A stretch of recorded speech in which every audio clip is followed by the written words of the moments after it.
Hey everybody, you guys should be able to hear me now. It looks like audio is, I don't know, it looks like it's turned all the way up, but it's not red, so it should be good. Okay, that sounds good. Perfect. So we're just gonna kind of hop into it. I was gonna rewatch the last video to kind of like recap where we're at, but then I fell in a rabbit hole today. And I've been like researching different calendar systems all day, so I didn't get around to it. So we're just gonna dive in together and hope that we remember what exactly is happening in this story. But go ahead, take a seat, relax. Before we dive into the story, I pulled a card for us, so I want to go over that first. And I think the card is like super perfect. So I pulled a card from my favorite deck. It's the Wild Unknown Archetypes deck. I use it like in all my videos. It's my favorite. And the card that I pulled is the Animal, which if you were here for the last video, you already know is probably one of the most perfect cards we can pull. Either that or like the Warrior archetype. It may have been pretty apropos as well. So I'm going to go ahead and read this from the book, and then we will dive back into the foretelling. I mean, I need my glasses this time, guys. Like, usually when it's just, like, reading some stuff, it didn't bother me. But last time, for reading the book for that long, I was struggling. But I don't know if I'm going to be able to deal with this glare on here. It drives me nuts. So we'll see how long this lasts. Probably not that long. Okay. The Animal. The beast, the wild one, the she-wolf. We are mammals. The hair on our chest and between our legs reminds us so. We try hard to deny our unrefined, animalistic nature. Yet, through this archetype, we tap into power and direction. Activating the animal within means reawakening our relationship to nature in the most broad and embodied sense. Drinking from waterfalls, roaring at the moon.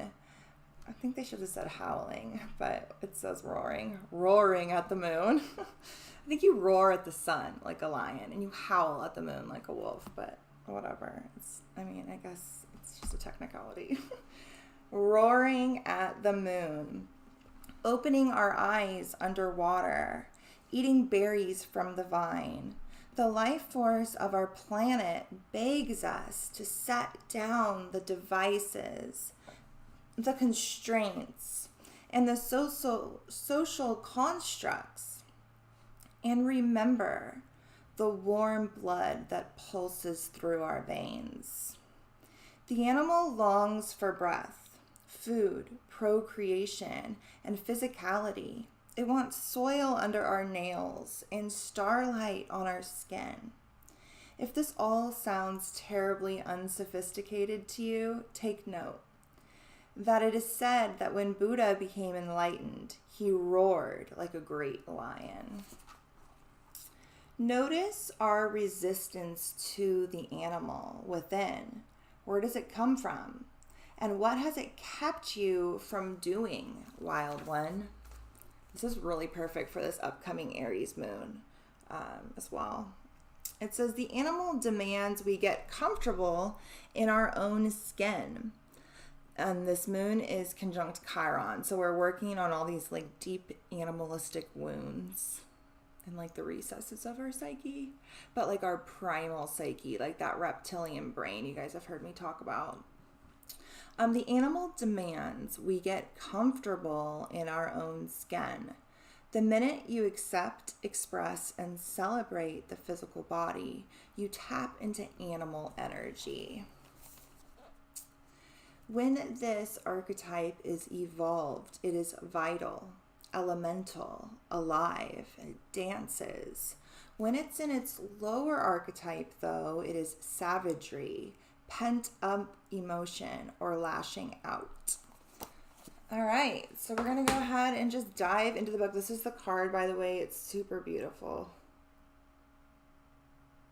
Focus. Well, I guess that's as focused as it's going to get. All right, so we're going to dive into the book. I think we'll finish it tonight. If not, we'll finish it early next month before Aries season's over. I really want to finish this before Aries season is over. So we'll see. We'll kind of play it by ear. Eddie is not home right now, by the way. So when he does get home, my dog is going to bark like crazy. So you have all been forewarned. That should be fun. Okay, so it starts off this chapter, which the chapters are not numbered. I like it. It's wild.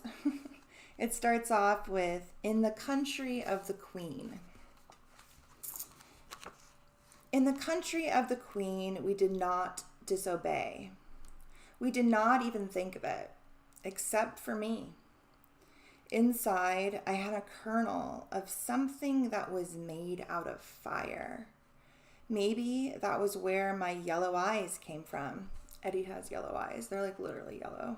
They're so pretty. Sometimes they're green, sometimes they're blue, but they're yellow. And this is giving me mad Aries vibes. I'm going to read this again. I'm so glad we stopped here. It really feels like the start of Aries. It's like fire within. I love this. Okay. Pay attention, Allie. Okay.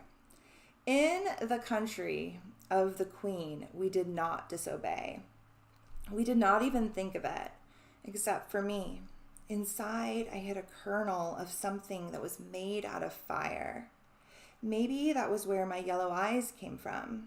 Maybe I hadn't inherited them from any man. Maybe they were from the center of my own being. I did as I pleased, ignoring my chores. I should have been caring for the horses with Estella, but I did not. I should have been watching over the bees with Sybil, but I avoided that work as well. I was spending my time writing again. I was the dream writer. True enough. And although Sky needed no further training, it was my sister, the bear, I taught to act like a horse. It was my sister, the bear, I taught to act like a horse.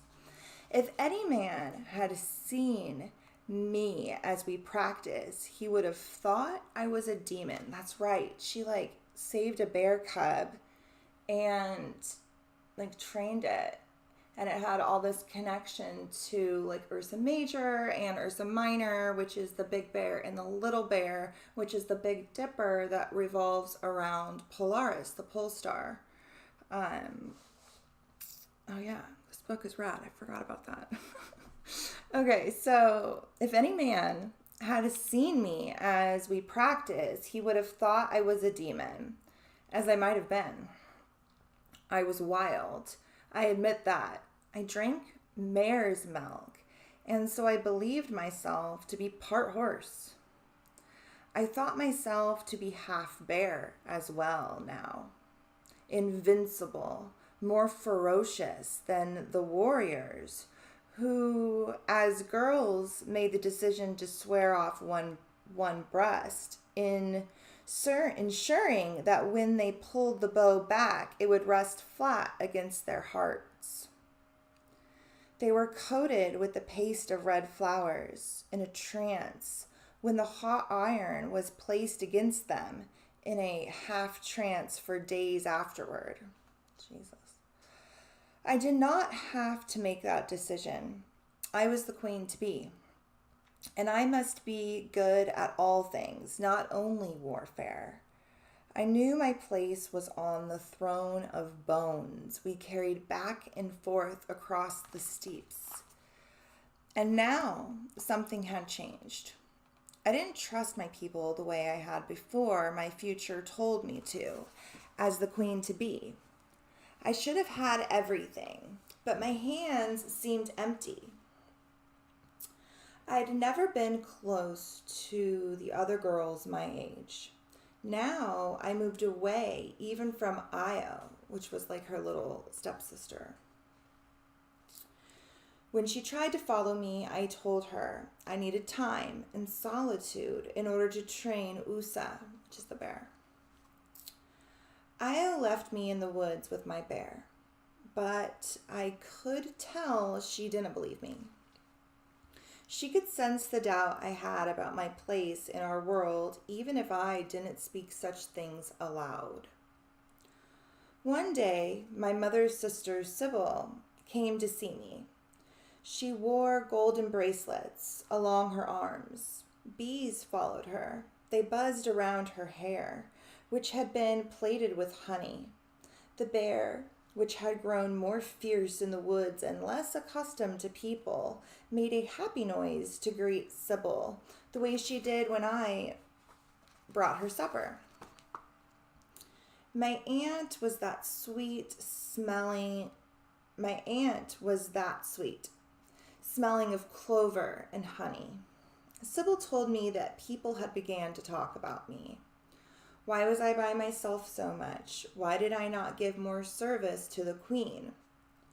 What doesn't matter? The queen, it doesn't, oh, that's right, I forgot. All the dialogue in this book doesn't have quotation marks around it. It is just slightly italic. It really messes with me. I don't know if I like that. I don't know if I like that. I don't think I like that. I don't think I like it at all. Okay. What does it matter? The queen doesn't like to look at me.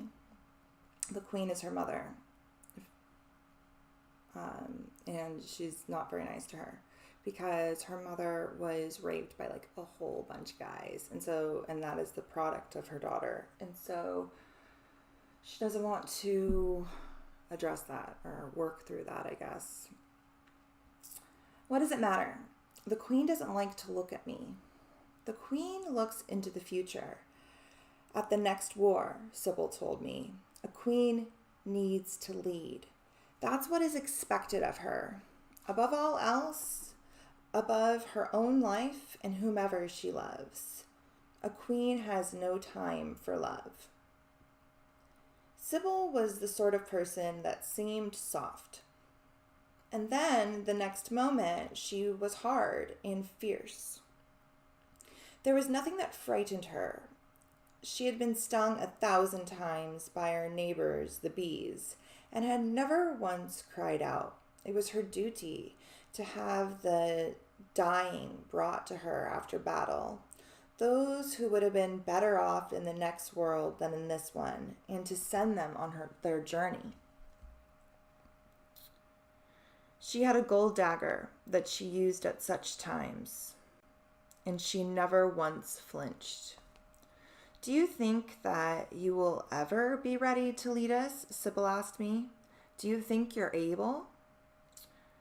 Do you question that? I felt hot with anger. I thought Sybil valued me as something more than sorrow. You're the one who questions it, my aunt said. After Sybil had left, I wondered if my mother had sent her. If the words Sybil had said had been formed in another's mouth, a queen who didn't trust me to follow or to lead. Although I had always assumed I was the queen to be, I wasn't so sure others were in agreement. I needed to test myself, make myself stronger. I needed to follow the path of the bear, to stand and fight for what I wanted. But well, what was that? Maybe because of the 50 cowards, I had 50 thoughts in my head. I, who was supposed to lead, dreamed of the black horse and heard our enemies' death cries in my sleep. I'm realizing my kids are both writing stories right now, and my other daughter, her thing is has a lot to do with the black horse. That's pretty interesting. I didn't know what I wanted. But even when I knew one truth that couldn't be undone, But even then, I knew one truth that couldn't be undone. A queen has but one thought. These are my people. All through my 16th summer, I searched for a way to change my fortune, to be a leader, to follow my queen, to stop doubting myself, to wake up from my dreams. I went past the pasture lands and into the forest in the hopes that the goddess would guide me. Wherever I went, Usa followed. My sister, the bear, was slower than our sister horse, so we were slow with her. The ride became a dreamy thing, and that is never good. Dreams should stay where they belong, inside the spirit, inside the night. But that's not what happened. One day it was green, and I was happy just to be with my horse and my bear. I was foolish enough to do what a warrior must never do. I closed my eyes. They were upon me the way vultures are upon the dying, the dreaming, the already dead. 4 red-haired men who all seemed like one to me, one swarm, one demon, one thing tattooed with red henna, the owner of dozens of arrows and too many axes to count. I could hear someone screaming, and it was me. For the first time, I truly understood fear.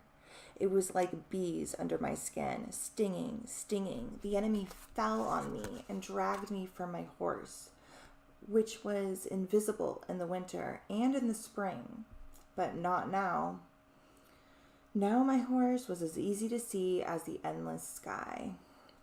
They grabbed me so hard I heard something break, my heart, my soul. I thought my mother with the 50 cowards, one of them my father, then blinked and thought away. I was not just anyone. I reached for my scythe and killed one quickly. Then another one was on top of me. I could feel the heat from him. He started to say something in his language, which sounded like the grunting of wild dogs. He must have thought I was listening to him. He gave me just enough time to reach for my scythe, the beautiful, harsh weapon, which I brought down so hard I could hear him shatter inside. I knew these men could not have gotten past Usa. She would have fought to her death, as she did and was now doing. She stood on her hind legs, her mouth open, showing her huge teeth, fighting for me and for herself. But I'd made a mistake. I'd let Usa believe she was a horse. She had no idea of her own strength. She'd never fought like a bear before. I could see 2 men upon Usa with axes until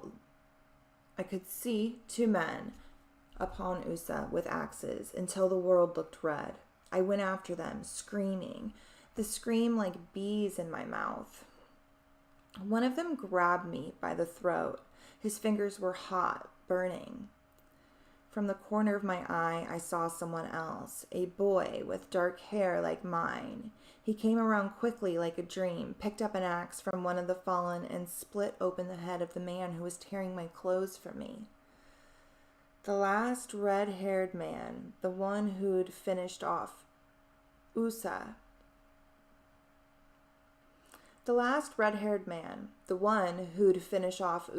We chased him down through the tall grass. We didn't speak, but he planned it.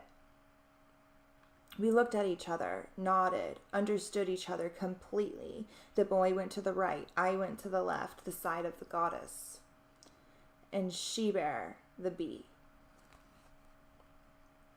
The old women have said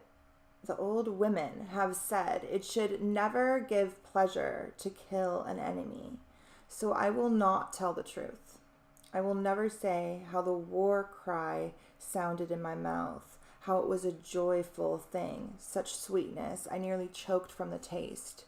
I whistled to call my mare, and she came across the grass. Sky was nervous and danced a bit, but she was used to the scent of blood.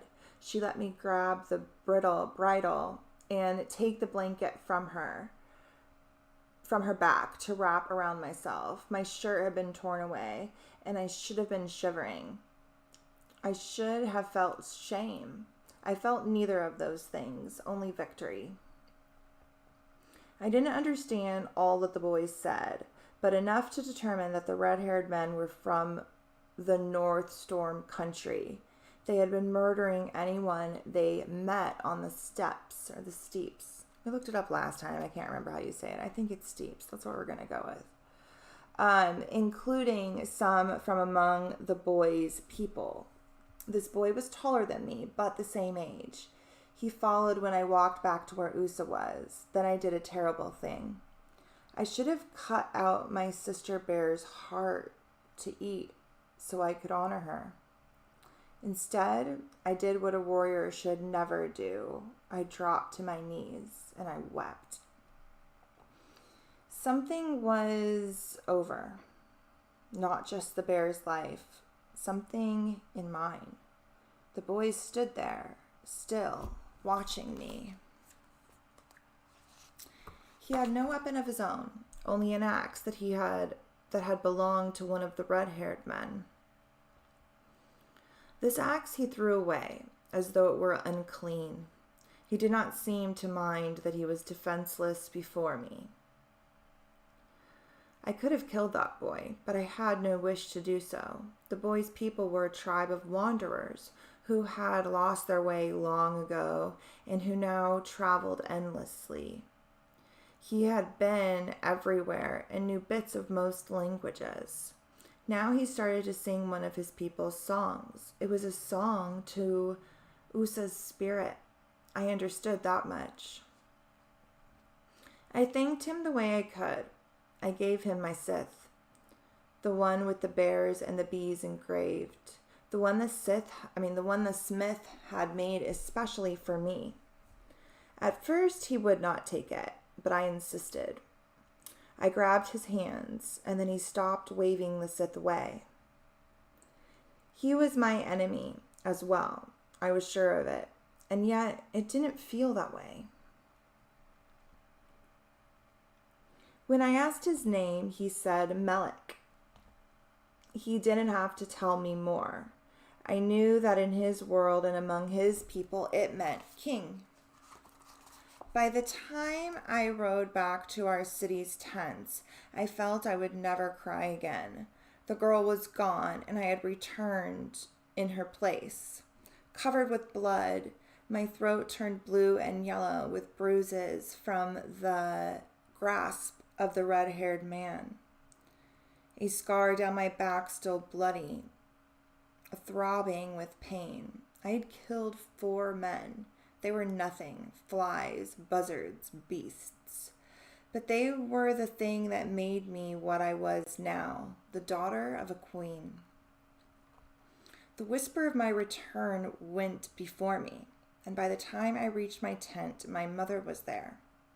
She had some of the priestesses bring me water in the ritual buckets that were made of horsehide. She watched as I took off my blanket and poured water over myself to wash the blood away. I could feel my mother's eyes on me. She seemed surprised that I was a woman, as tall as she. Did they hurt you? Did they do what they wanted with you?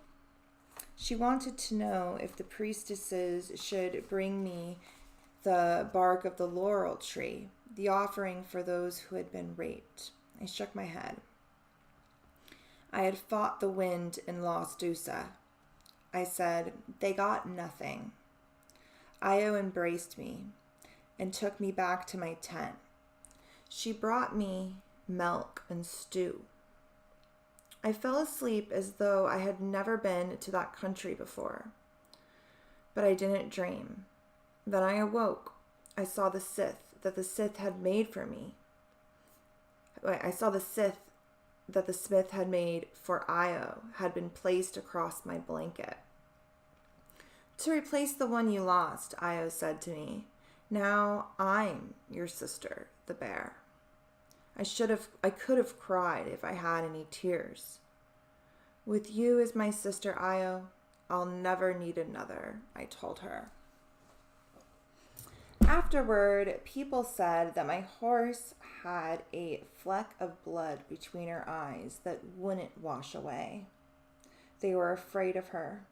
They whispered that she was marked with death. I think they were also afraid of me. I had defeated men who had killed a bear. In doing so, I had become the bear. I carried Usa with me. I was more silent, and I practiced more with Estrella and the warriors she trained. I was dutiful now, ready to become the queen, and yet I was still thinking of other things I should have closed myself to.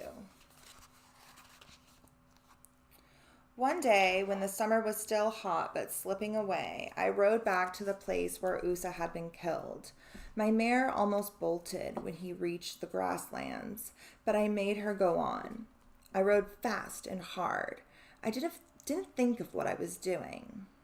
When I stopped, my horse stood on her hind legs and pawed at the air. I whispered to her that this was another time, even if it was the same place. When I jumped off, I tied her to a low shrub so she wouldn't run off. I knew it was the right spot because the ground was red. Nothing grew in this place. No grass, no wheat, not brambles. There were bones outside the circle, picked clean by birds and wild dogs as white as the snow. I looked down to make sure I still had my shadow. There it was, as tall as the tree. Inside my shadow was a basket made of reeds. I knelt down. I could smell Usa here, her blood in the yellow dirt. I lifted the cover of the basket. It was a gift for me. Melik, which I might be saying wrong, and I really do want to look up. I'm wondering what culture that's from. When we get to the next chapter, I'm going to look that up. Okay, Melik had made Usa's claws into gloves for me to wear in battle, just as my great-grandmother had worn the claws of a lion, which were then given to my grandmother, and then to Alina, our queen. It was some time before I found the courage to reach inside the basket. I took my sister's paws and slipped them over my hands. All at once, I felt stronger. I stood and lifted my arms in the air. I screamed my war cry, and I let it echo in my head and shake the grass around me and rise earth into the clouds of dust. What happens when someone gives you a gift? I felt something inside me that I didn't understand. I replaced the claws into the basket, which I tied to my horse blanket. I got back on my horse and went west. I was not a great tracker, but good enough to find his people, the wanderers who had been lost for so long. Okay, you guys, this is just going to drive me crazy. I have to look this up.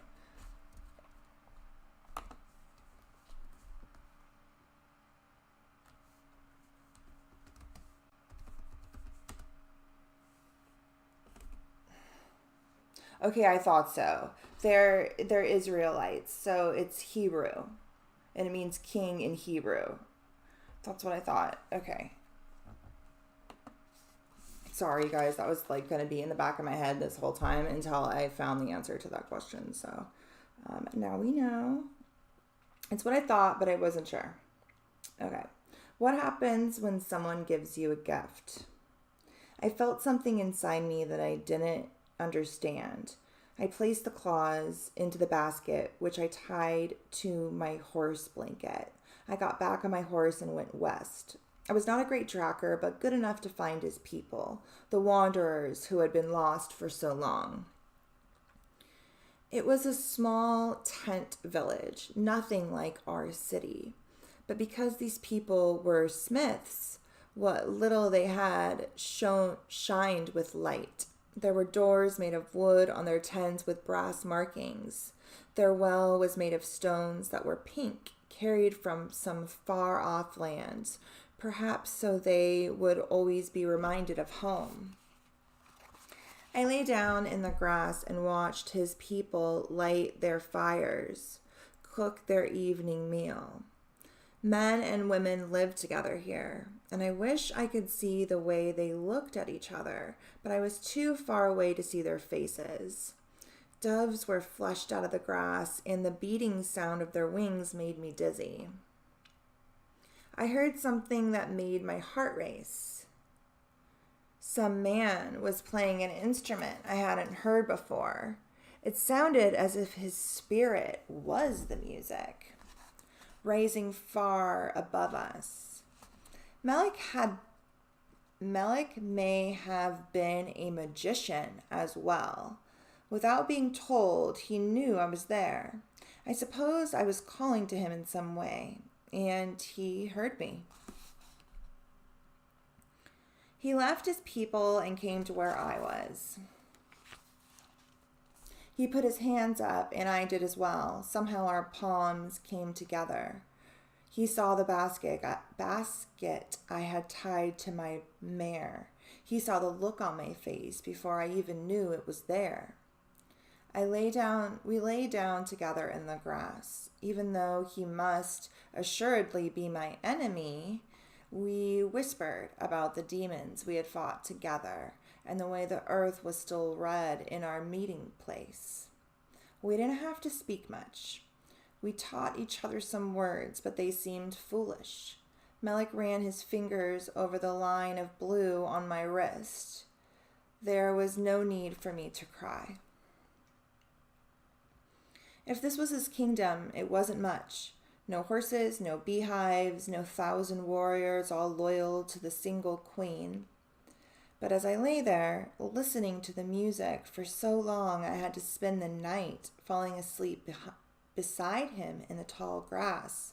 I thought perhaps he had enough. I wasn't the sort of person who said goodbye.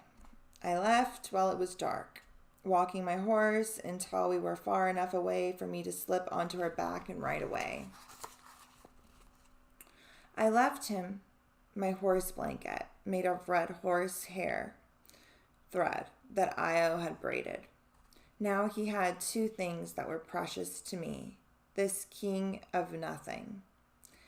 And I had my sister, the bear, to wear into battle, a fine trait if you ask me. So why was it I felt I had taken too much? Why did I feel as though I had given too much away? Somehow Io sensed a difference in me.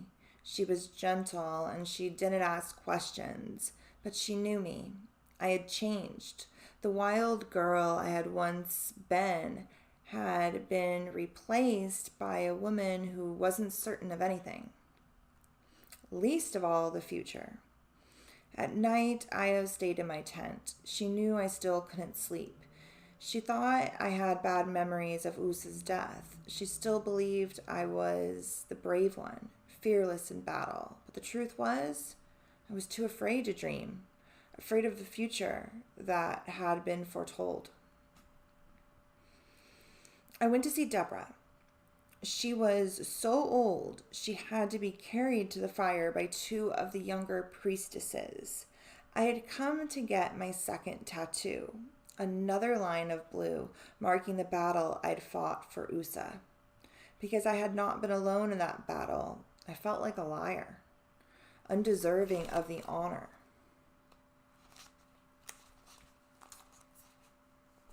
I brought Deborah a headdress made of raven feathers I found in the grass, sewn together with black horsehair thread. Sometimes a gift is meaningless. Sometimes it means the world, Deborah said. I was frightened by how powerful she was, how she had the ability to know a person from the inside out. After we'd drunk the kumis, after they'd burned the blue into my face, I begged Deborah to read my fortune one more time. She sent everyone else away. Her daughter, Gria, begged to stay. She worried that Deborah was too frail to read the future, but Deborah insisted even Gria must leave us. Gria. I think it's Gria. She waited until we were alone. She nodded like the ravens do. Her fingers trembled as she shook the box. Inside were beads, shells, bones, 2 green stones. I hear rain inside, Deborah said. Listen. That's this girl's name as well, Rain. Her mother named her Rain. The augury box did not sound like rain, but then my head was spinning from all I had to drink. My face was burning, my tongue was burning too. Who was I? That's what I wanted to know. The queen to be or the girl in the grass? Who is I now, and who would I soon be? Deborah threw the augury, which is another word I really want to look up, but I assume that's just a type of box. Maybe it's a type of wood. Sorry, guys. This is how I read, and I can't help it. Okay, so augury's meaning is a sign of what will happen in the future. So it's like an omen box. That's pretty cool. Okay, that's cool. Where was I? Didn't sound like rain. Everything's on fire. Who was she? Was she the girl in the grass or the queen to be? Okay. Deborah threw the augury. 2 stones hit against each other, and Deborah breathed in as though she'd been hurt. It's the same, isn't it? I said. A bad fortune. To have any fortune at all is a good thing, Deborah reminded me. Are you still dreaming of the black horse? I don't dream. I leaned forward when Deborah threw a handful of earth into the fire, even though I was afraid to see what might appear.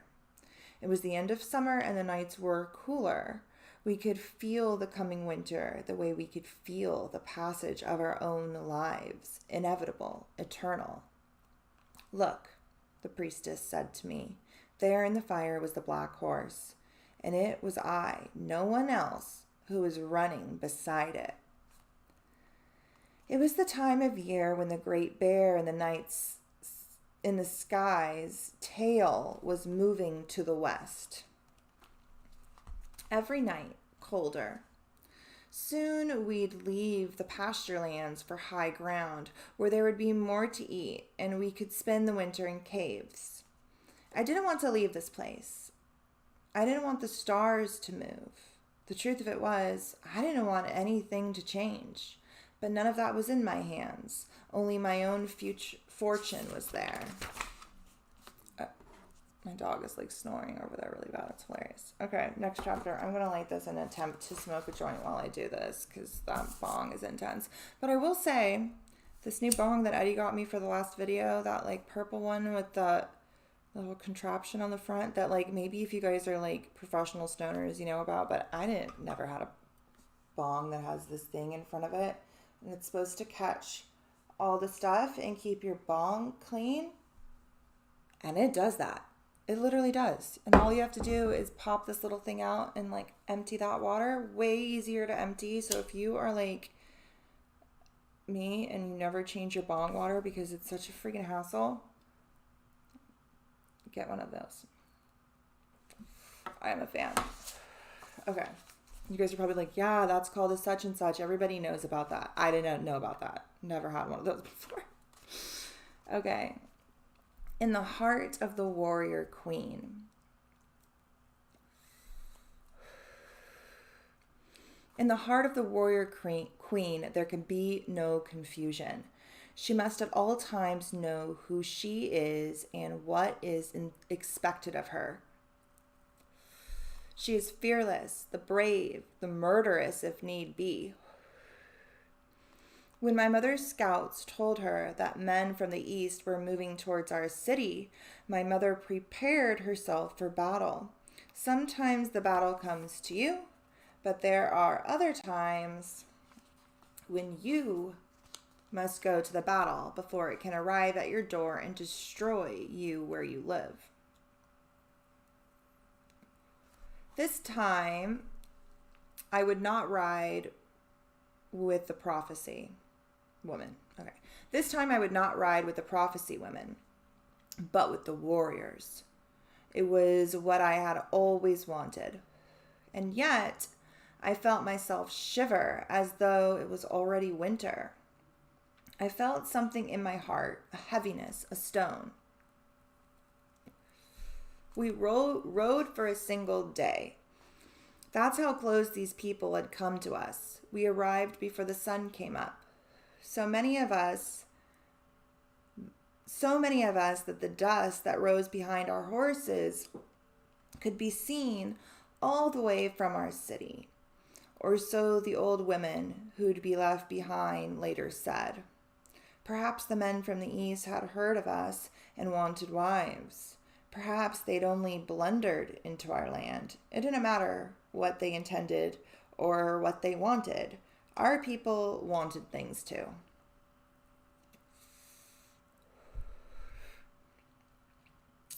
Firstly, we wanted not to lose our own people. We were warriors, but there were many ways to fight a battle. We knew tactics men had not yet learned or even imagined. Our people waited on the steep while Sybil and her beekeeping women went forward in the dark. They smelled so sweet as they entered into the village.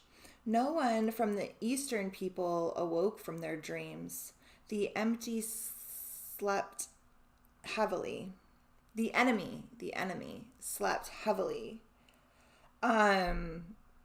lulled by a buzzing sound. Carefully, Sybil and her women used wooden funnels to let the bees underneath the tent flaps. No one noticed the bees at first. They slept on long enough for Sybil and the women to come back to us, like shadows over the rocks across the steep. The log bee houses they carried now empty.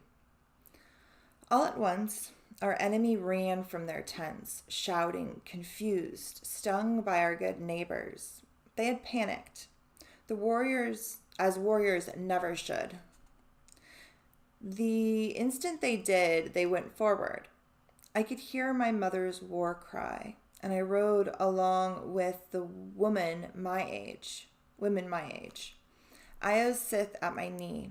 I was wearing the bear claws pulled up to my elbows so that my wrists were protected by Usa's claws and my hands were free.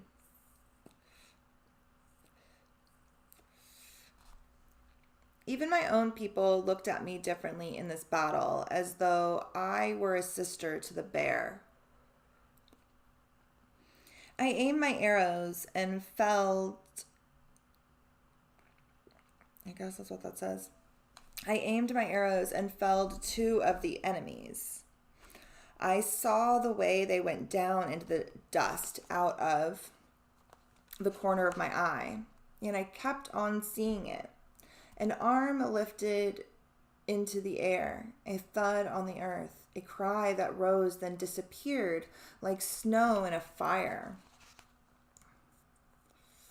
But I was not proud of what I'd done. Usa's spirit had not must... My eyes, dude. And it's like these glasses are helping, but the reflection is super distracting. Okay.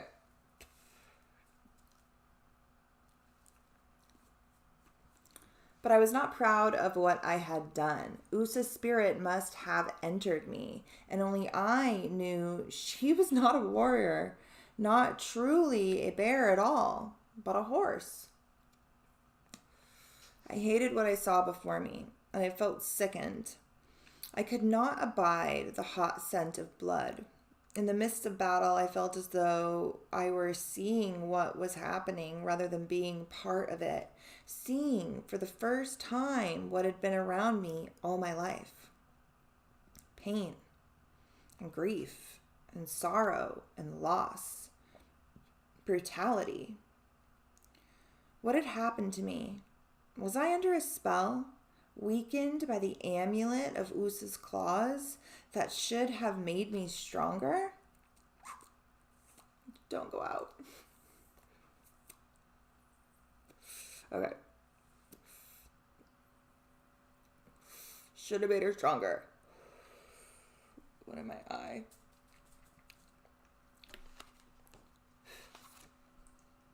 That's like the worst.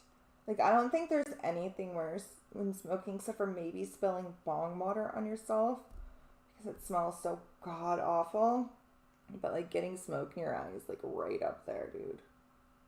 Well, it's like right up there. Okay. I'm okay. There's a delay and now I'm watching myself over there.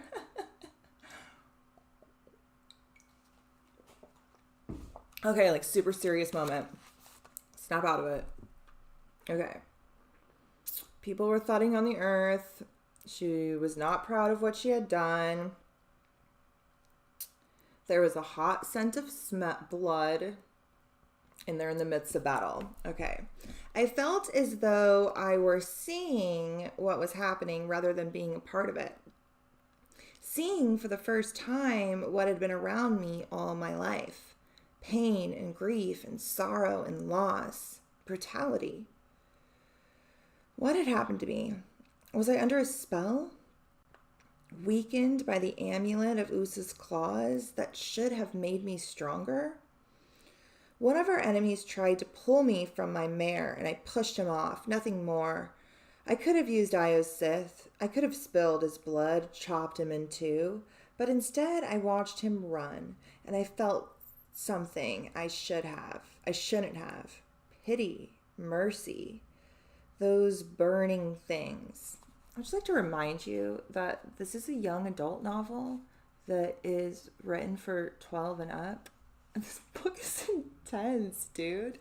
Like, what the heck? 12-year-olds don't need to be reading this shit. Man, go read Harry Potter, okay? This is heavy. Okay. So she could have chopped him in two, blah, blah, blah. Okay. Our people captured 6 of their men, killed many, and chased whoever was left to the borders to our land. It didn't matter if they sneaked back into their tents and belongings. They would not bother us for a long time. They would dream of bees and women who were half horse, and they would stay where they belonged, away from us. This next moon is like an Aries moon conjunct Chiron, the centaur, who's literally half horse, representative of that like wounded healer. And we also have Eris really close by. Like, I feel like we got to a really good part in this book that, again, is super aligned with our current astrological energy. Okay. The nights were colder, and it was cold as we rode home. I heard my sister's war cries of victory, but I was silent. Tonight would be the night of the festival. No one who hadn't killed 3 men would be allowed to go. I had killed at least 3. I had killed at least the 2 I'd seen go down, and surely some others. But when Estrella rode up beside me to ask how many, I said I hadn't killed any. I didn't want to go to the festival. I wasn't interested in knowing anything about men. I knew enough already. More than enough. I knew Melik. Then you'll have to stay home with the children. Estrella laughed. even if you do think you're fierce, even if you do think you're fierce as a bear. I washed the dust from my mare when we got home. There was a single drop of blood on her forehead. I fed Sky and let her drink from the stream, and then I asked her for guidance. She was quiet and calm. I took that to mean do nothing, say nothing, not now. Io and I watched the women get ready. Our sisters bathed in the stream. They covered themselves with cinnabar and chalk. They combed their hair with honey. They wore bone jewelry, and the few that had beads wore them as well. Every girl who had recently become a woman and was at the festival for the first time was given more kumis to drink than the others. The priestesses had their needles ready. Each girl, now turned a woman, was honored a tattoo at the base of her neck, the blue line of our people. They let the men view the ritual bath. The fools were entranced by what they drank and what they'd smoked and what they saw. Did they not think that there were few men alive who would go on living after being allowed to witness such things? Did they think these women who'd fought so hard were about to become their wives, to cook their meals and sew their clothing and take them into their arms at night? Deborah was among the women at the stream, sitting by the fire as the others got ready. Those men would have never guessed that among all the women, Deborah had once been the most beautiful. Even more so than my mother. Her black hair reached down to the ground. All the old women spoke of it, how no man could run when he saw her, how even on the battlefield they spoke to her as though she were a goddess who had taken human form. Deborah saw me with Io, watching our sisters become more and more beautiful. She saw the look on my face as I studied the fire. Deborah motioned to me to come to her. You can never deny a priestess anything, and I should have gone to her, but instead I grabbed Io's hand and I ran away. You can't be afraid of the fire, Ios teased me. What did you see there? A spirit? A demon? I didn't say that it was myself that I saw in the fire. I was there, in every blue flame, riding away farther than I'd ever gone before, alone. Are you sorry you're not going? Io asked me later, when the sky was turning dark. We were in our tent under our blanket when the festival began, but we could hear them.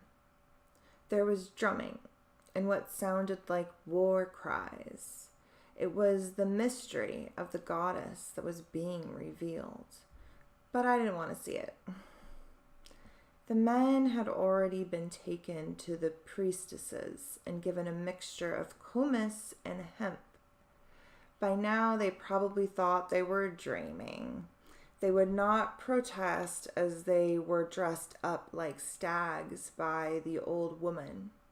Each man would wear the pelt of a stag and a headdress with long horns. Their faces would be painted with ochre and yellow dust until they themselves wouldn't know who they were. Against my back, Io shivered. Will they kill them? She asked me. When they're done with them? Most likely. Oh, she says, when they're done with them, most likely.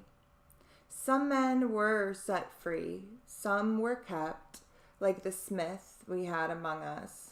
There were people who believed that the bear in the sky was made up of the skulls of 7 smiths, killed by our grandmothers, but still watching over us. It was a cruel time. and we knew that. Still, we had to go on. Otherwise, our people would disappear, like at the drop of blood on the earth, vanishing into yellow clay. We could hear the wild songs in our dreams. Our people were drinking mare's milk and taking out their carved pipes to smoke hemp. They had covered their bodies with a paste made out of red flowers that grew on the steeps. They were dreaming too, only they were still awake. It was the trance state for all in one. It was the trance state for one and all. It was the way we had always done things. It was for the sake of our daughters to be.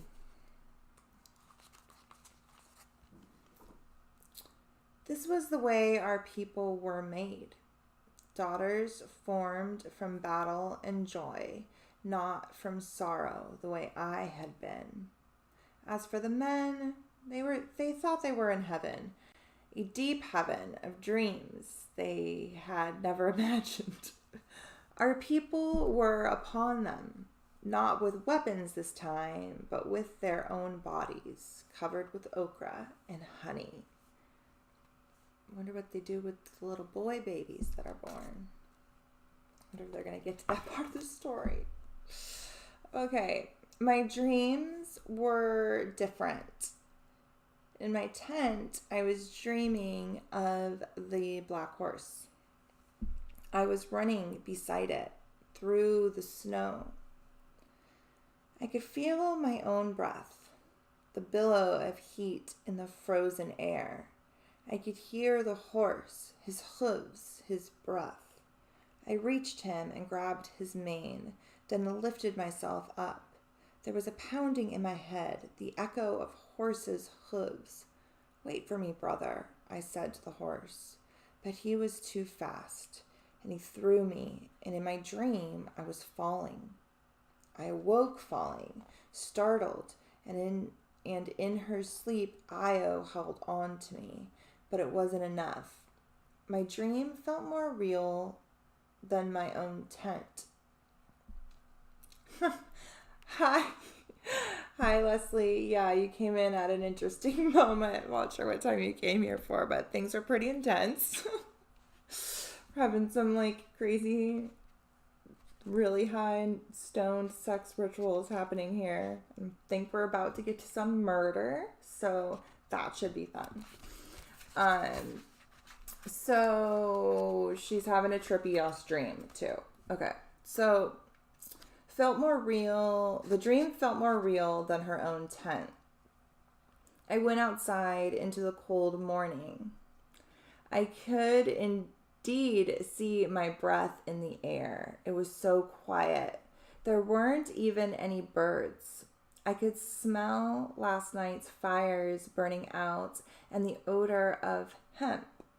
It looked as though the battle had been fought right here in our city.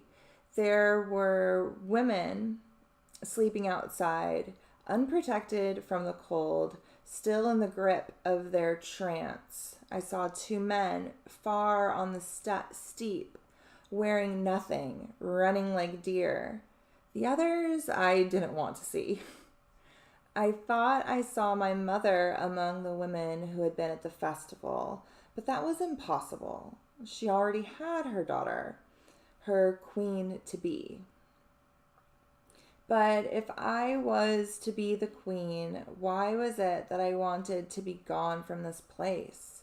Why was I thinking of the grass that grew so tall, the hillock above Melek's city of tents? Oh, and she met this dude her same age, and he helped her fight off a bunch of other dudes.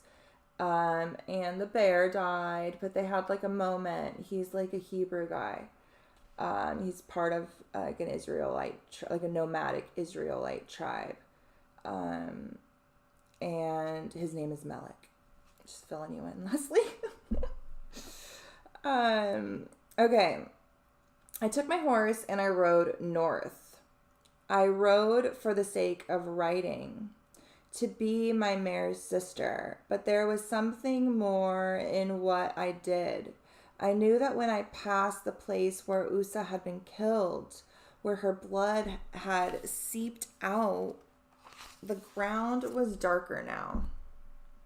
I know, poor bear. But it was like an alchemical moment. Like the divine feminine met the divine masculine, and like together they fought off this like common enemy, and like the bear was like alchemized into these by him. He made her little like gloves with the bear claws, and it was like a moment. It was like a moment, and they even like they like went at them together. It was nice. It was nice. Okay. And now she's like integrating her like animalistic side and her like shadow through that like animal part of her being like transmuted, right? So the ground was darker now where the poor bear died. More black than red. I got down and walked a circle, begging for my sister bear's protection. And then I saw something white gleaming. I bent down, and there was a bear tooth. I held it in my hands, and then I got on my knees and I thanked Usa for watching over me, the way the bear in the sky watches over all our people. I took the leather strand that held Io's seashell from around my neck. Then I chiseled a small hole in the ridge of Usa's tooth with my knife and threaded the leather through. The tooth felt good around my neck, as though I had found the bear inside of Usa, inside of me. I rode on. I wanted to take a look, nothing more. When I got to the bluff, Melek's city was there, and Melek means king in Hebrew. When I got to the bluff, and she's the queen to be, so it's like, you know, there's like a little chemical marriage happening here. When I got to the bluff, Melek's city was there, but it was abandoned. His people had already gone on towards some higher ground where they could last the winter. I rode down into their city. I had nothing to fear from emptiness. I left my mare and I went inside a tent. It smelled of food and smoke. Some cooking things had been left behind, and a stone anvil used by a smith. I went into another tent, and then another. I felt I was knowing these people from standing in their homes. I was curious, but really, I was something else, too. I wanted to know what was beyond my own people. It was curiosity. That dangerous thing. It was something opening inside of me. I knew I had found Melek's tent because he had left something behind. Maybe he knew me better than I'd venture to guess. Maybe he knew I would come here. Propped up near the place where a fire had once burned, there was an image of a bear carved in stone. It was a flat stone, no bigger than my hand, carefully wrought. When I looked closely, I saw that the bear had my face, and that face was beautiful. I rode home. I wanted to be back before dark. Our people were packing up, dismantling their tents. It would soon be time to go to the winterlands. Everyone knew that. I turned my mare to trot towards my tent. I hoped no one would notice me. Nobody would notice me. But all at once, every dog in our city began to bark. They were turned to me, barking as if they could see what no human could see. The angel of death rode beside me. The queen, and she also has been having these like nightmares about this like black stag, this black mare, or is it stag? I think it's like a black horse. And it's like an omen, right? And she's realized that that's her. The queen must have heard those dogs. That night, she called me to her tent.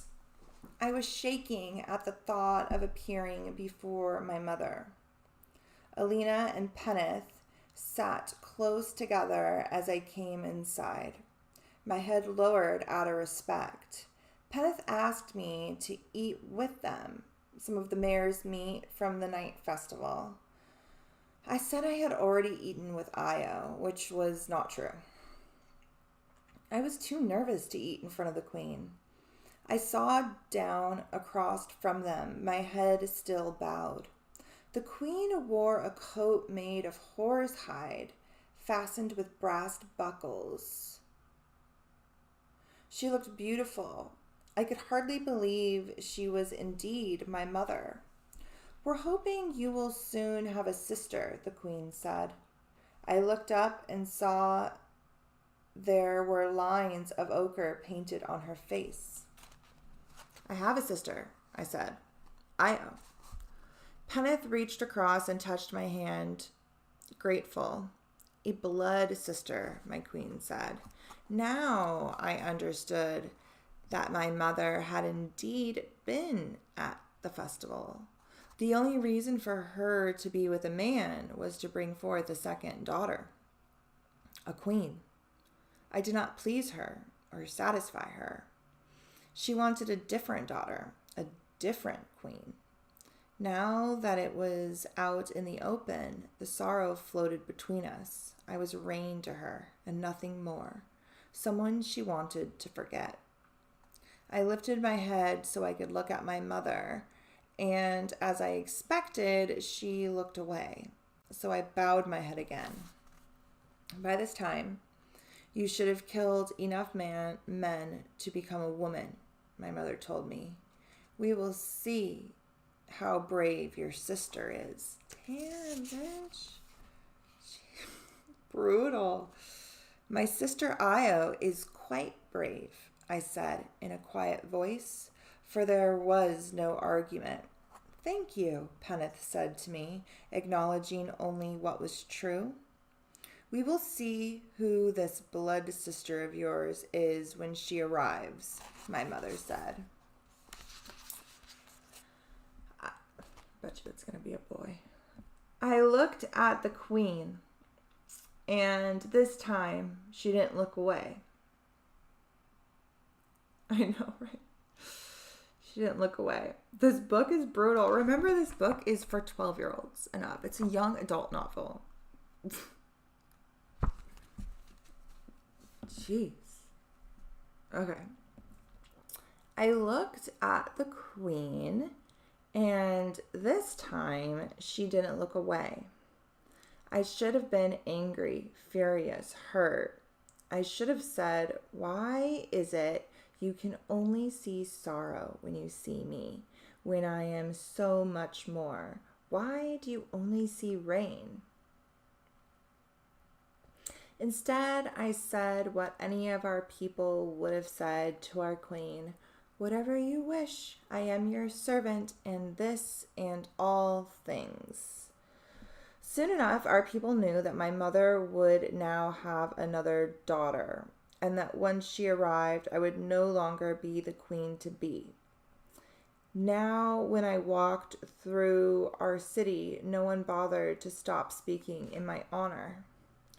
I heard some girls laughing at me. When I went to practice with the warriors, Estrella took me aside. She who had endless courage, who had killed so many of our enemy, there wasn't room on her quiver to make another red mark, looked down her nose at me. She no longer pretended to like me.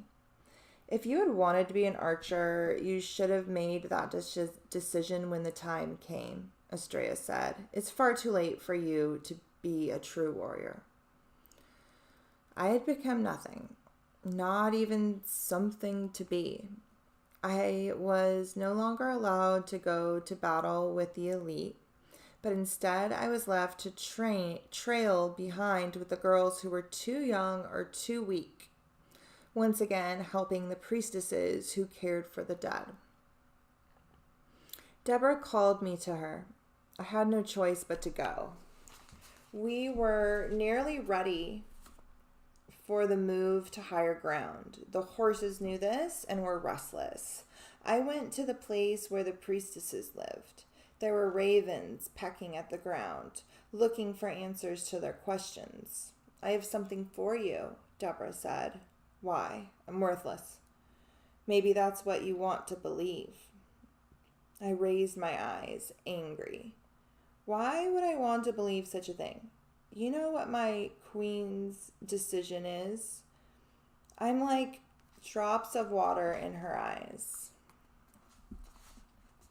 If she doesn't see who you are, she will lose everything. Don't do the same. Make your own fortune. The priestess offered me a drink of honey and mare's milk and something else, something to protect me, an herb she had never given to her own daughter. I took the horn and held the mixture and drank it all. Now, when I looked in the fire, I could see the priestess herself.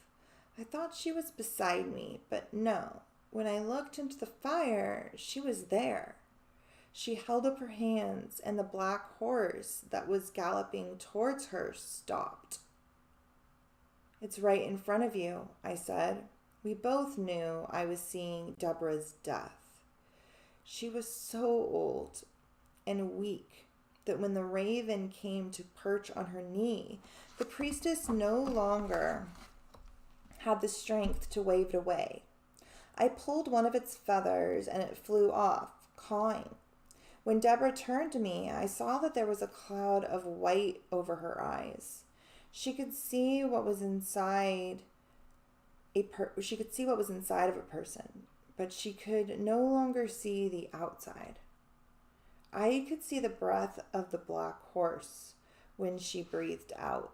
The high priestess honored me by whispering to me a great secret, meant for my ears alone. She sees only rain when she looks at you, but even a queen can be wrong. You are the prophecy. You're what's to come. All of the falling leaf season, I helped get the horses ready for the journey to the Winterlands. I liked the work I did caring for the horses, keeping them calm when the smith fit their bridles. I don't know. I assume that's the thing for the horse saddle or something. Maybe it's the thing that holds stuff on a horse. I don't know. Something on a horse. Because I had inherited my great-grandmother's talent, I could think the way they did. I knew when they were thirsty, when they were hungry. I knew to bring them hay. Io helped me. I could feel her fear lessening.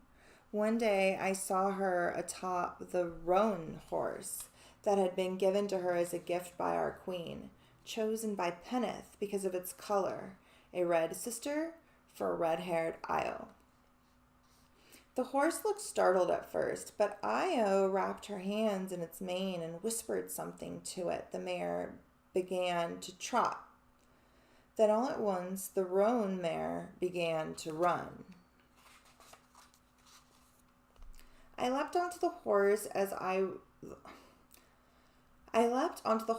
was grooming, Estrella's big yellow mare, and chased after Io. The trees were dropping their needles on the ground. The wind was bitter. I caught up with my sister at last and used my leather belt to catch the roan horse around his neck. Slow it, then stop it.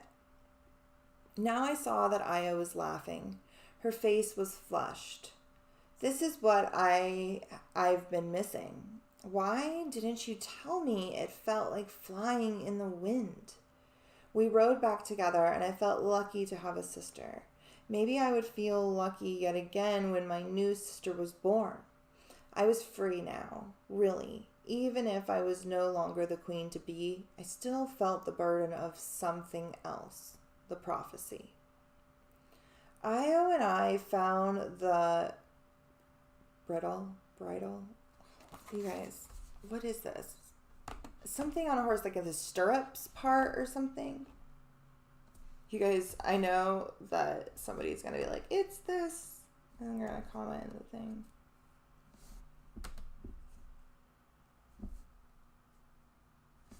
For a horse. Hey, I was typing in there.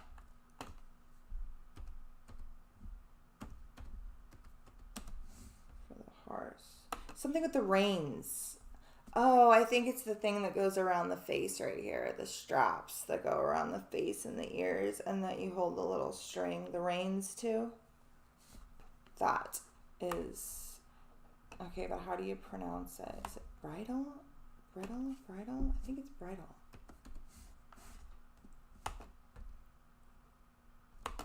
Bridle. Got it. Okay. I don't ride horses, guys. Now we know what a bridle is. I'm sure you guys probably already knew that, but I didn't. I know a lot of things. I didn't know that. Okay. Io and I found the bridle and the stirrups the smith had once made for her. He said you'd never ride. I laughed. Perhaps a foretelling could be wrong. When we began to travel to higher ground, Io no longer followed along with the old women and children, coughing in the dust raised by 1,000 horses. But she was slower than the warriors. I kept pace alongside her. In the past, I had ridden into the winterlands out in the front, along with Estrella and Estella's archers, and our people looked different from where I was now. For miles, there was a yellow swarm cloud rising into the cold blue air, as if our people were a line of color, a drop of red blood on the yellow earth. At first, it looked as though our people stretched on forever. But when we reached the higher ground and the mountains appeared, you could tell where we stopped and the rest of the earth begun. The mountains were already coated with snow. Freaking back is killing me. I have like another pillow down here. Okay, yeah, that's what I needed. Okay. Okay. Oh, that's better. Okay, the mountains were already coated with snow. And from this distance, they looked purple and blue. That was winter in front of us. We still had some time to hunt and get ready for what was to come. We had time to move into the caves. I thought of Usa, who was now inside of me. Her tooth on my leather necklace, her claws packed inside my horsehide bag, along with my heavy shirt for winter, made of hide and hair, and the stone carving that reminded me of who I was and who I might be, the bear with my face, the gift I had been given, the reminder of who was inside me. In the house of my mother, I was too silent. Winter had come and stayed for a very long time. The snow fell more deeply than anyone could remember. We were in the caves below the mountains. Estrella and Estella and their warriors had set their tents out in the open to protect us. But soon even they had to come inside the caves. The world was dark, and it was bright, black inside, blinding white outside. Our horses were kept... Okay. Ow, this hair is like tickling me. Put it back there somewhere. Okay. Black inside, blinding white outside. Okay. Our horses were kept in the pasture land, below, but soon they could not move. They were trapped in the drifts. We had to go and chop away at the snow with axes, then hack through the icy stream so that they could drink. All through the cooling weather, we had cut grass. Now we lined the caves with it. Food for our sisters, warm beds for ourselves, but the food became less and less, and we had to kill some of our own sister horses, or they would have starved. We thanked their spirits as we ate them, as we sewed the clothes we made from them and braided together their long tail hair for thread. Deborah and the priestesses were off by themselves in a small cave where we left offerings, meat and milk they could warm on their fire, blankets made of newly tanned horsehide. Every time I went to give the offerings, Deborah seemed smaller. In her black clothes, she looked like a raven herself, with her black eyes and her beak of a nose, and all of those blue lines tattooed on her face that told the story of her life. She had been an archer once and had burned off her left breast. She had been so young and beautiful, men had wept at the sight of her. Now she was a raven waiting for me to bring her mare's milk to drink. "Do you want your fortune told?" she asked whenever I came to the cave. We would both laugh then, a black joke we shared, for the augury was what I wanted least of all. My own fortune terrified me. My fate frightened me more than the high snow drifts.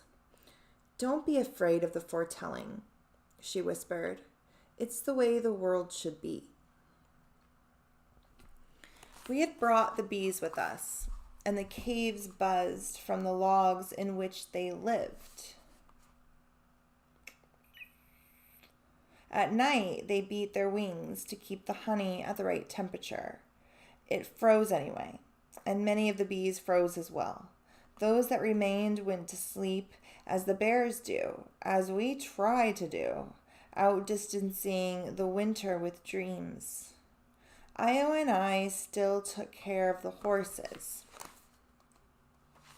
We would cover ourselves with horsehide until we were sister horses, unrecognizable as human beings, when we trudged through the snow with hay on our shoulders and in our hair.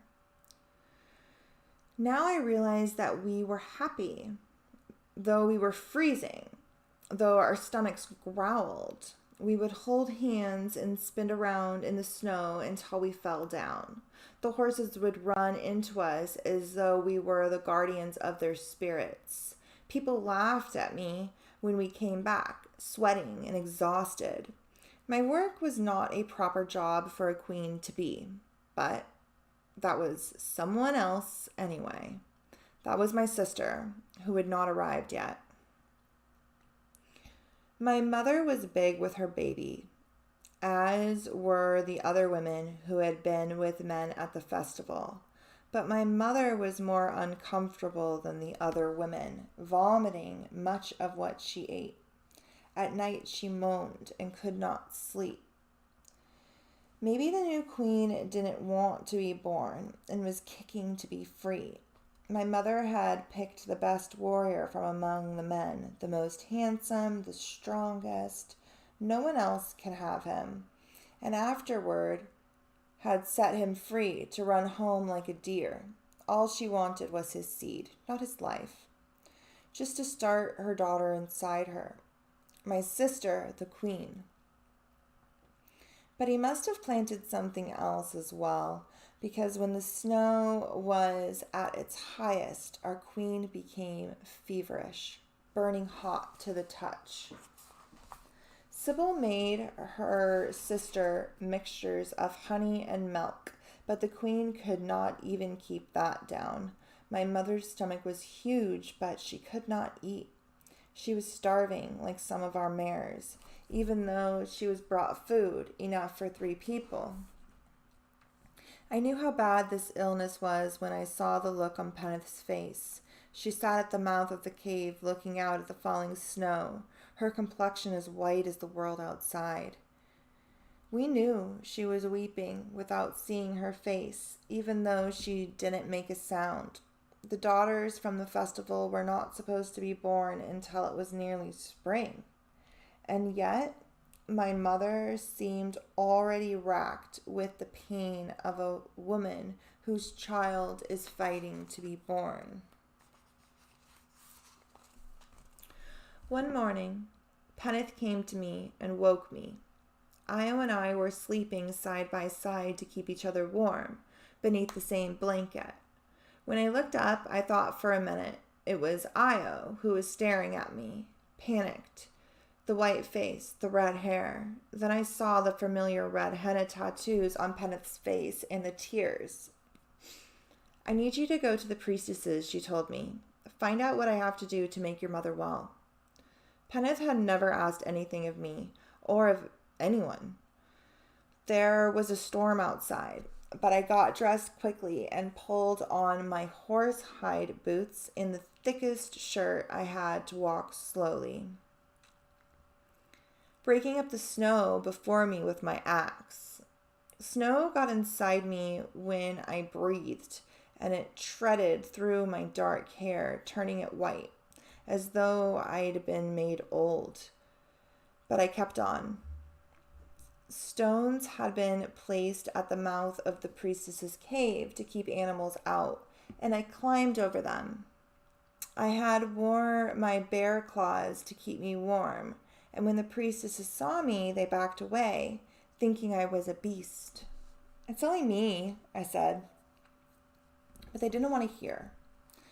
They were chanting together, and one of them threw a bit of magic into the fire. The flame rose up, redder, brighter, like the sun. They saw me, and they knew me for who I was. Not a bear, but a sister to the bear. I found Deborah lying in her blankets on the far side of the fire. Her hands had become stiff, a raven's talons. Stiff as raven's talons. I drank some of the warm mare's milk I was offered and held the drinking horn to Deborah's lips. My mother, the queen, needs help, I said. I told Deborah that the queen couldn't eat and was wasting away. She seemed ready for her daughter to come, even though it was still winter. Deborah gathered her strength and made me a package of herbs. They smelled fresh, like spring. She'll be able to eat if she takes this, but there's something else she needs to do. I didn't like the sound of this. Deborah's breathing was raspy, and she sounded worried. I thought she had seen everything, knew everything, in this world and the next, and that nothing could frighten her. She came close so she could whisper, so that the other priestesses couldn't hear. She has to let him live. I knew it was going to be a boy. Knew it. Okay. Peneth was waiting for me in the snow. This is so perfect for Aries season. This book is good. Not for 12-year-olds, but it's good. Okay. Peneth was waiting for me in the snow. Her fingers and face were burning blue with the cold, and there was snow in her hair. She was pacing back and forth, desperate. I gave her the packet of herbs and followed her as she rushed to my mother's chamber. The best blankets were on the floor, made of red thread and white horsehide. There was a fire to keep the cave warm. The queen was shivering, her eyes closed. Her dark skin looked ashy. When she opened her eyes, I wasn't sure she recognized Peneth. Your daughter brought something to save you, Peneth said. My daughter? The queen's voice sounded far away. She thought it had been carried by as though it had been carried by the wind. She's not born yet. Peneth turned to me. She doesn't know what she's saying. Don't listen to her. I understood why my mother loved Peneth then. Peneth's heart was unlike any other. It was large enough to include even me. Peneth made a tea of the herbs. I sat beside the queen. She was sweating as though it were still summer. I reached and touched my mother's face, something I had never done before. Her flesh burned me. That feels so good, the queen murmured, like rain. Help me lift her head, Peneth said. Together we did so, and my mother drank the herbs through her parched lips. Peneth and I watched as my mother tossed and turned, then fell to sleep. She'll be all right now, Peneth said, strong again. But Peneth's face wasn't as sure as her words. The henna tattoos of snakes seemed to move in the firelight. She will be, I agreed, and Peneth looked at me with gratitude. In return, she gave me something I had never expected. She took my hands in hers. It's not that she doesn't want you to be the queen. It's that you don't want it. I didn't say anything to that. I felt as though I'd been slapped. How could my mother know what I wanted when I didn't even know myself? That night, when I went to check on the horses, I told Io to stay behind. It was too cold for her. In the sky, the Great Bear's tail was now to the north. Everything seemed far away and cold. I had not told Peneth the priestess's message, and my mother was too ill to hear. But I was born with the taste of prophecy in my mouth, the bitter taste of the laurel, and I knew what was to come. I sank to my knees and asked Usa's spirit for guidance, but all I heard was the silence of the snow and the horses coming towards me, invisible with all the white flakes that covered them until they were upon me, my sisters, each and every one. Io came for me when I was out with the horses, spreading out what was left of the hay. I knew the time was near. Io's eyes were bright with tears. She didn't have to say the queen was worsening. I ran back, following in Io's footsteps. I was shaking when I went to see my mother.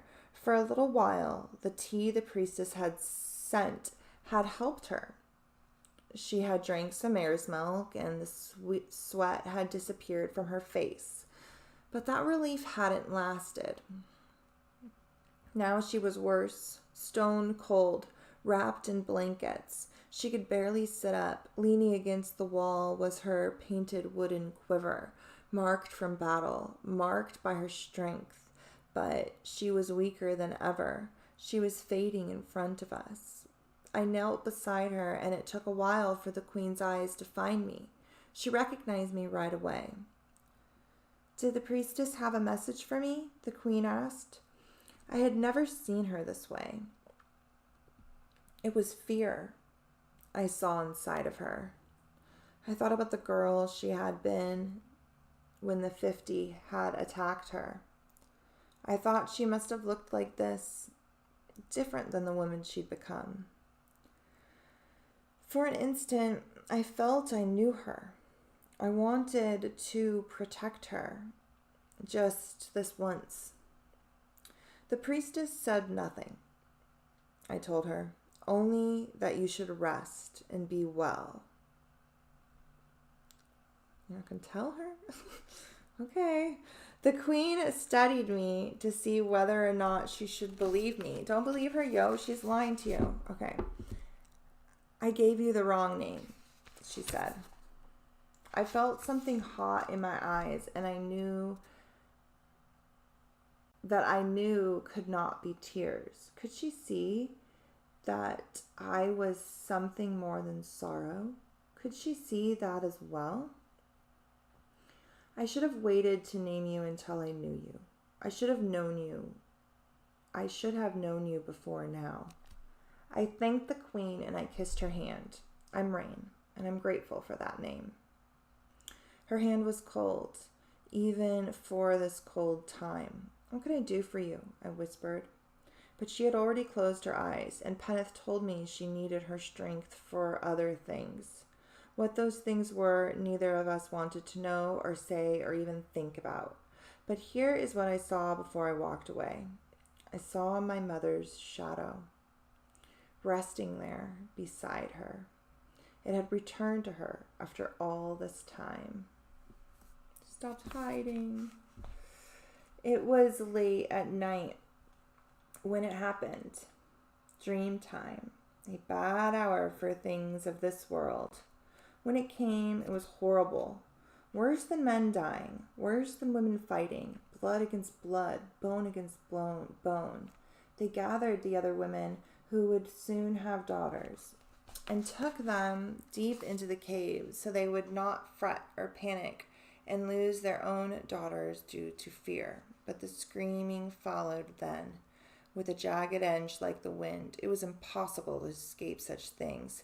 It was death from the inside out. The baby was coming too soon.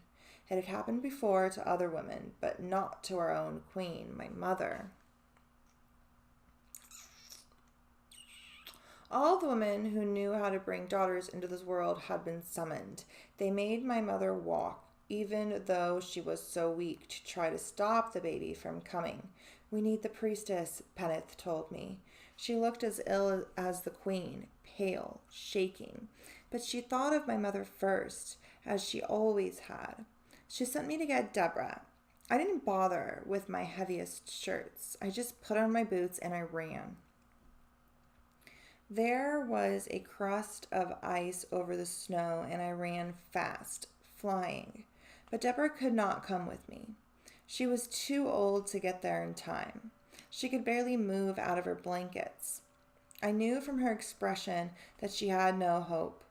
All the same, she sent her daughter, Gria, with me.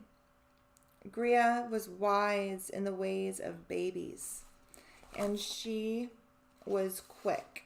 I could barely keep up with her as we ran across the ice.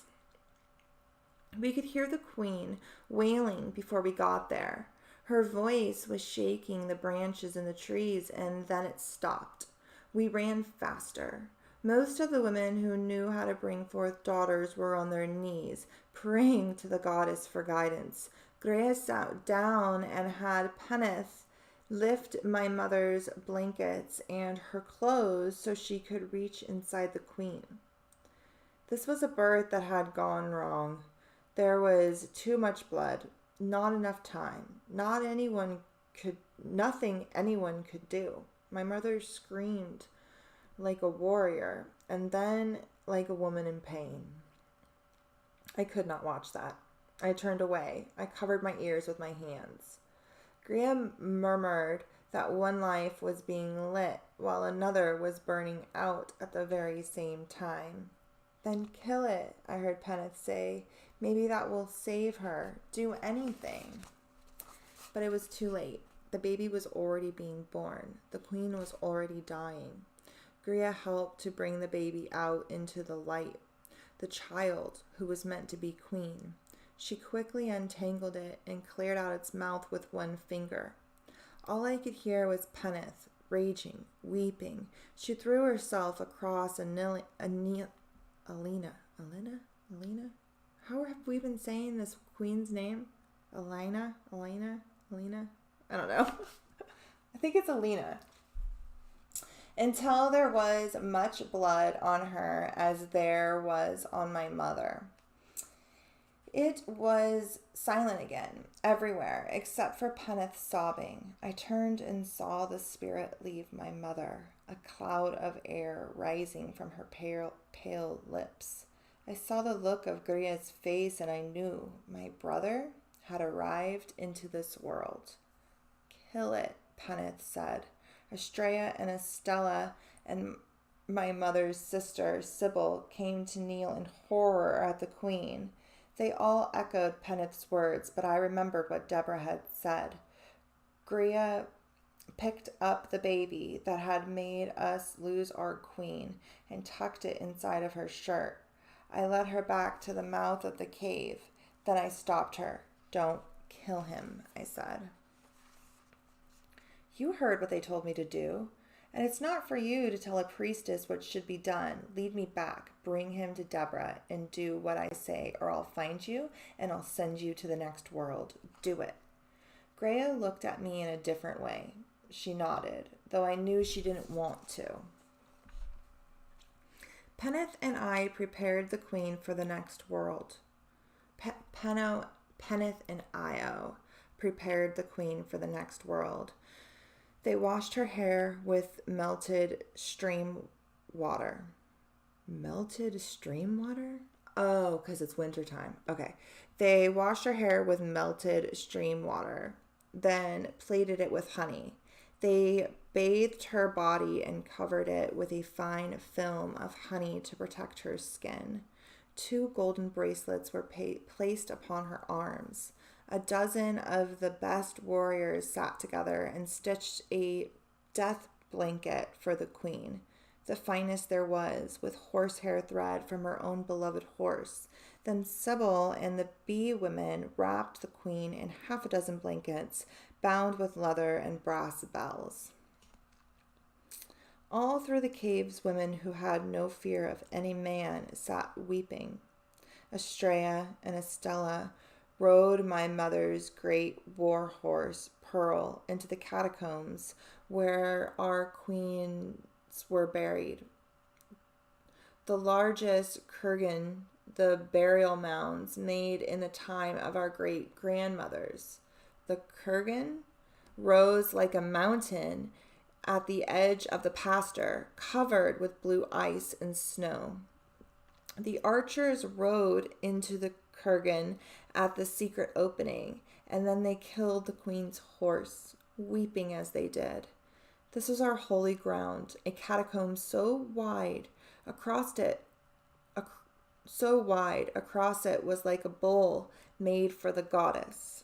Along with the queen's horse, Estrella and Estella burned all of my mother's weapons, her bronze mirror, her rings, her whetstone for sharpening knives and axes, her carved bone spoon, 14 amulets given to her by 14 priestesses.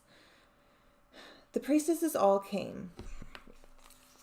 They carried Deborah and chanted for an entire night and then a day and through another night through.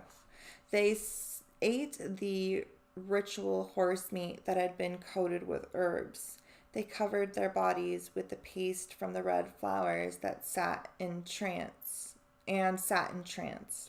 With 1 foot in this world and 1 foot in the other world to come, they could help my mother move into the next world, accompanied by those she loved. Because Peneth was not of our people, she was not allowed to join the mystery. She sat outside the catacomb, dragging her fingernails across her face until she was bleeding. I told her when I went inside I would say a prayer for my mother in her name. Peneth grabbed my hand, but she did not speak. I had no choice but to leave her and go inside the kurgan.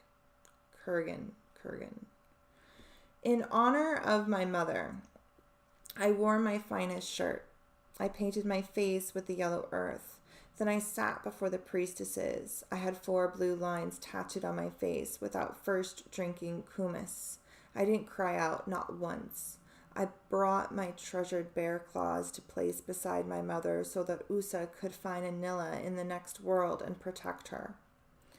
When I went to place my gift beside my mother, everyone took a step away and bowed their heads. And then I understood. Because my sister had not come, they had no choice but to do so. I was now the queen. The edges of the snow had begun to melt in the bright light of the last day of our mourning, but it was cold, too cold for Peneth to be outside weeping.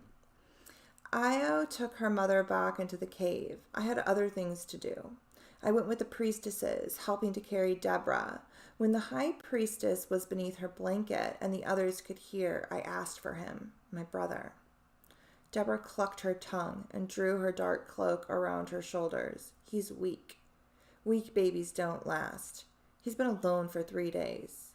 If you can keep him till the snow melts, I'll bring him to his father's people. If I go on feeding him with mare's milk the way I've been doing, but I warn you, it will make him strong, the priestess told me. It will make your heart strong for him as well. Here is my secret. I wanted him to be strong. I wanted him to live. When I could finally get away, I went to see him. He was in a little cavern that had been chipped into the cave long ago by melting ice. He'd been wrapped in a blanket, and he knew enough not to cry. There was a bit of blanket soaked in mare's milk for him to suck on. He stared right at me, unafraid. Like me, he had yellow eyes. His hair was black like mine. Deborah had dragged herself out of her blanket. She was watching us. We were never to name boy babies, for they wouldn't be with us long. They would be disposed of, or given back to the people from which they had come. Name something and it belongs to you. Everyone knew that. But I went against the rules. Anto, I said. It was our word for the black horse. Deborah nodded. She knew I had chosen the right name for my brother. She did not berate me for breaking the rules. He's the one you dreamt, the priestess said. Now your fortune is upon you. Damn. Okay, I'm going to take a hit of this bong and then we're going to try to read some more. It's 11 o'clock. It's almost 11. It's been like almost 2 hours, but I want to try to finish this, but I think we might have to finish it. I don't know. We'll see. We'll see when I tap out. My back is kind of killing me.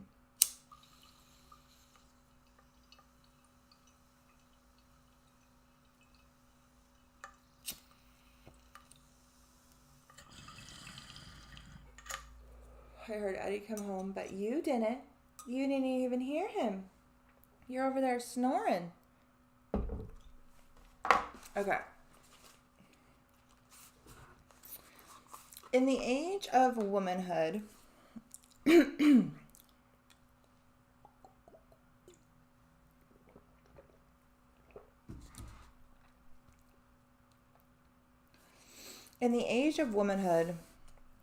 you cannot know what will happen. Yeah, this book is good. It's intense though, but it's good. It's really good. In the age of womanhood, you cannot know what will happen. You were one thing as a girl, but who will you become? I had been Rain, Sorrow, the sister of the bear, the keeper of the horses, and now I was Queen. We traveled back to our spring pastures, our summer lands, slowly, in grief, for we had all had a loss. We left behind our queen and our highest priestess, cared for by her daughter, since Deborah was unable to complete the journey. We left behind the horses that had not made it through the hardest winter in our memory. We left behind who we had been when we'd been in service to our queen. But we were coming back to the Summerlands with 12 new daughters, all bundled into blankets that were tied to their mothers' backs. It took us nearly a month to make this journey, and in this time I saw Estella and Estrella whispering to each other, arguing, I think. But I never could tell for certain. They always made themselves quiet whenever I was near. My Aunt Sybil rode beside me to give me her blessing and try to stop the talk that I was not my mother's daughter, not the one she'd had in mind as the leader of our people. Let them buzz, Sybil whispered, just like the bees. Soon enough, they'll stop and go about their business. Io rode with her mother, for Peneth couldn't be trusted not to flee and wander back the way she'd come. She had refused to leave the queen. When we left, we'd had to drag her away from the catacombs and tie her with rope to the neck of her horse. Even now, Io had to keep a close eye on her mother. In front of us, the pastures were green, like a sea. I rode standing up to honor my mother's spirit. We built our city of tents as soon as we arrived in good pasture land. Mine went in the place of the rightful queen. That night, before anyone rested or ate, I was bathed in mare's milk, and a huge platter of meat was set before me. I was given new boots and a new shirt. One the young girls had been working on since the queen had died. People lowered their eyes when they spoke to me, but I could tell all wasn't well. There were rumors and a division amongst us. The archers stayed off by themselves. They did not offer me their allegiance or sit beside me. They never once called me their queen. One night, Peneth came to me. She bowed as though I were truly the queen, and I asked her not to do so. She was Peneth, and I was Rain. Neither needed to bow to the other. All the same, Peneth wasn't the same as she had been. Her hair had turned white, and her red henna tattoos were fading. She had one foot in the spirit world,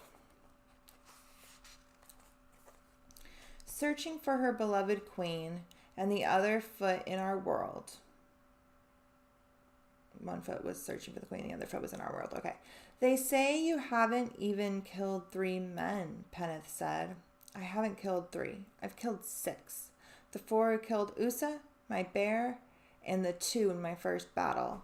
Peneth nodded, understanding I had not told anyone about this because I had not wanted to attend the festival. Well then, they say, you haven't killed the boy. Peneth was looking directly into my face. It was the time of bees, and there were logs all over our city, filled with the queen bee's servants, each one dripping honey. The air was sweet, but now it was clowing, whatever that means. Too much, too sweet. What boy? My chest hurt with my deceit. You need to get rid of him. Otherwise, there might be a king someday who wants 1,000 wives to serve him. That will never happen, I said. Send him to the next world. Peneth had a huge heart, but not for this boy, my brother, the black horse. And let everyone know that's what you're doing. You'll be no one's queen until you make this sacrifice. There was a gathering on the first full moon since we'd come to the pasture lands. I covered my face with ochre and chalk. I dressed in my finest clothes. I painted my mare yellow and red, my mother's favorite colors. I came to the meeting with every weapon I had been given as the new queen, all strapped to my back with rope.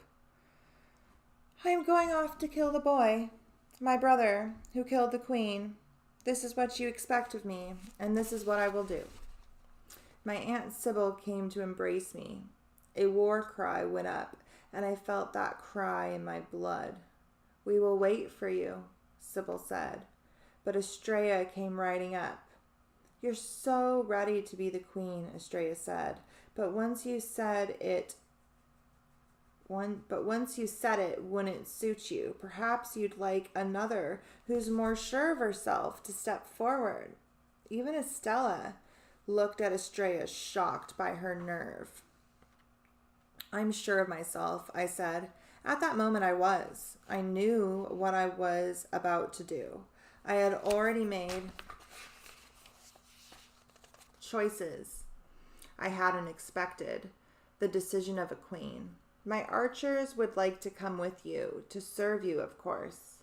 In case you say you'll get in case you say you'll get rid of the child and then change your mind. We will be there in your place. If you don't trust me enough to do it, why should I trust you enough to accompany me?" The archers looked at each other. There was no answer for that. "No, I'll leave myself in the morning." That night, I was getting ready. Io came to me, and she said she would go with me. To protect me, she said. My sister, who had never been in battle, never lifted a Sith, I had made for her until she gave it back to me. "Stay here and take care of Peneth. Then let me sing to you so you can sleep and be refreshed for your journey," Io insisted. My sister wrapped her arms around me and sang me to sleep, the song from the North Storm country whose words I didn't understand. Maybe that was why I woke in the middle of the night, or maybe it was the dream of the black horse calling to me. I would not bother to wait for morning. I would let the dark cover me and make certain I rode alone. I sneaked out so as to not wake Io. I covered her with my blanket so she would not be cold without me. Then I packed up my weapons, went for my horse, and left. We raced across the grasslands. I didn't let my mare rest until we neared the place where my bear had been killed. I got off my horse to honor Usa before I went on. When I went onto my knees, I found the last of Usa's teeth in the circle where the grass still did not grow. I gathered them into a leather pouch and tied the pouch to my waist. Now that I was queen, I didn't braid my hair, but I let it fall loose down my back. I had been given 4 more lines of blue on each of my cheeks for courage, for protection, for wisdom, and for luck. I thought about Melek, how close his village was, and I wondered if his people had returned. But there was little time to wonder, and I knew I shouldn't be thinking about him. I rode hard the rest of the way. Then I reached the priestess's cave. I tied up my mare, spoke a blessing, and entered into the darkness. It still felt like winter inside that cave, though there was a fire. Greya came to me and bowed her head. Her eyes looked red with some foretold sorrow. "How is our priestess?" I asked. "Still in this world, but only because she's waiting for you." I wasn't surprised that the high priestess knew I was coming. She likely understood that I would have to make this journey before I did. I went to pay my respects. I brought Deborah a comb made of bone for her hair, since even now she was vain, though her hair was snow white. And I had brought her a bundle of deer meat that would give her strength.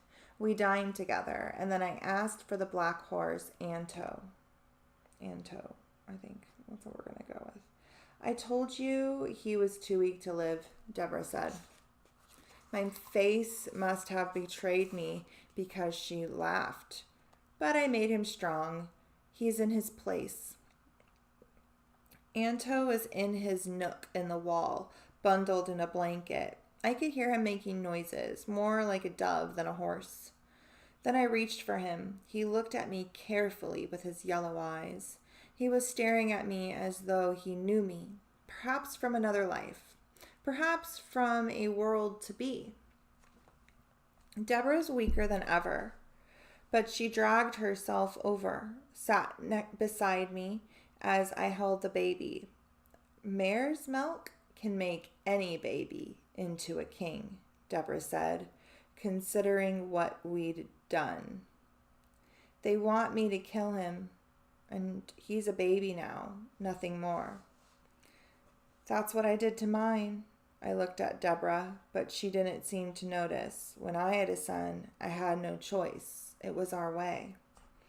The priestesses were shaking with the tremor of old age, but also with something more. It still is, I said. Is it?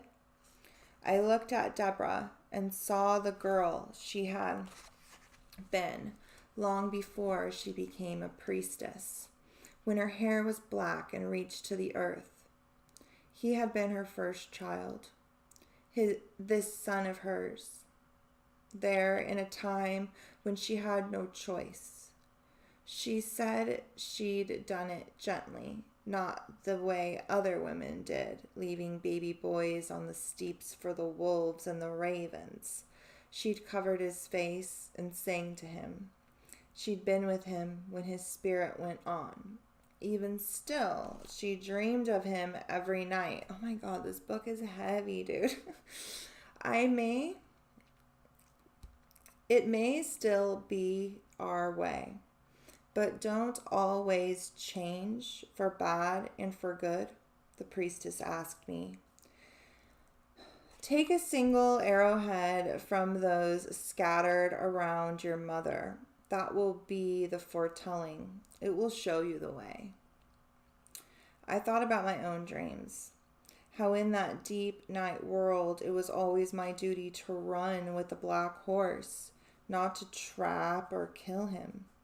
I held my brother close. He smelled like mare's milk and horses, just a baby.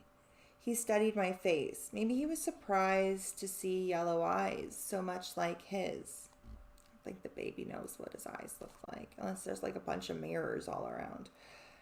I thought if they're, like subconsciously probably, I guess. All right, I can get down with it. I thought if there was anyone who could tell me what to do, it was my mother. I rode to the catacombs, to the secret entrance, and moved enough rocks to fit through into the chamberway. Since it was pitch black, I took a torch with me. Even with the torch, I could hardly remember the way to my mother's resting place. Straight. And then 2 turns, Deborah had told me, but I circled and I got lost. It was hushed and freezing cold beneath the earth. At last I came to the place of my great-grandmother, the queen who had first spoken to horses. I crept over the rocks and kept my great-grandmother safe from prowlers. Then I got down on my knees and I sang to her. The bones of her beloved horses had been buried with her, and 5 other horses as well. The blankets she'd been wrapped in had all been dyed in a deep blue, the color of our people. I took the leather pouch from around my wrist and took the bear's teeth to leave for her. All but one, the one I wore around my neck. Thank you, I said to my great-grandmother, for speaking to horses, for being my grandmother, for showing me the way. I climbed back past the rocks and went on until I found my mother. The earth was streaked dark. The light outside her resting place, and light outside of her resting place, as if Peneth's tears had reached here. I thought of the look on my mother's face that day when I brought her the priestess's herbs, how frightened she'd been, and did not blame her for naming me Rain or for turning away from me. If I don't deserve to be queen, then I will go away, I told my mother. I will respect your wishes. I waited there for a long while, hoping she would send me a message from the next world. I sang to her the song Io had taught me, whose words I still didn't understand. I liked how comforting it was. I liked the sound of it, sister to sister, daughter to mother. The blankets around the queen were made of felt, the finest ever made, dyed blue in the way of our people. I took one of the arrowheads that had belonged to my mother, as Deborah had told me to do. There were scores of bronze ones, but only one that was yellow. I took that one. If you wish me to be rid of my brother, I will use your arrowhead, I told the queen. I will be in service to you always, in all things. I went back to the priestess's cave in the dark. Greya had supper ready, and I sat beside Deborah. What did you decide? The old priestess asked. Is there a right and a wrong? I need to know. There's a done and an undone. You need to ask yourself this. Do you wish to dream of the black horse all your life? I went to where the baby was. He was asleep, yellow eyes closed. I had the arrowhead in my hand. It felt hot. In the dark, it looked golden. So yellow it was like sunlight. What I would have done, I'm not sure, and I never will be, because the arrowhead began to shift as though it was melting in my hand.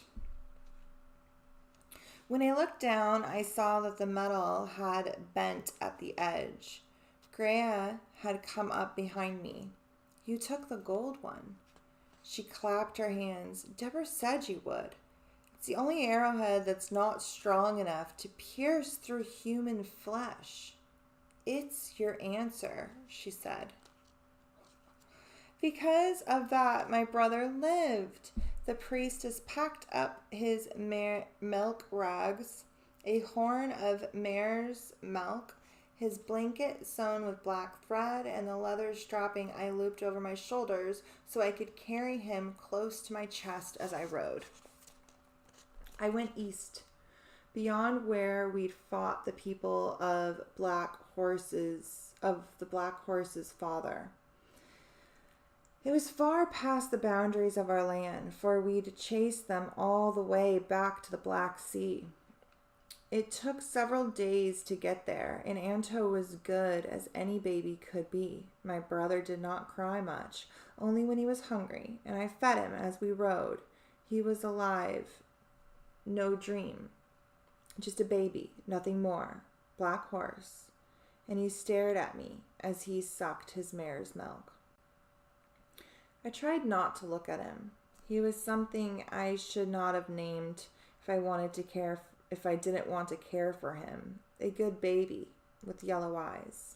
I tracked Anto's father's people until there was salt in the air.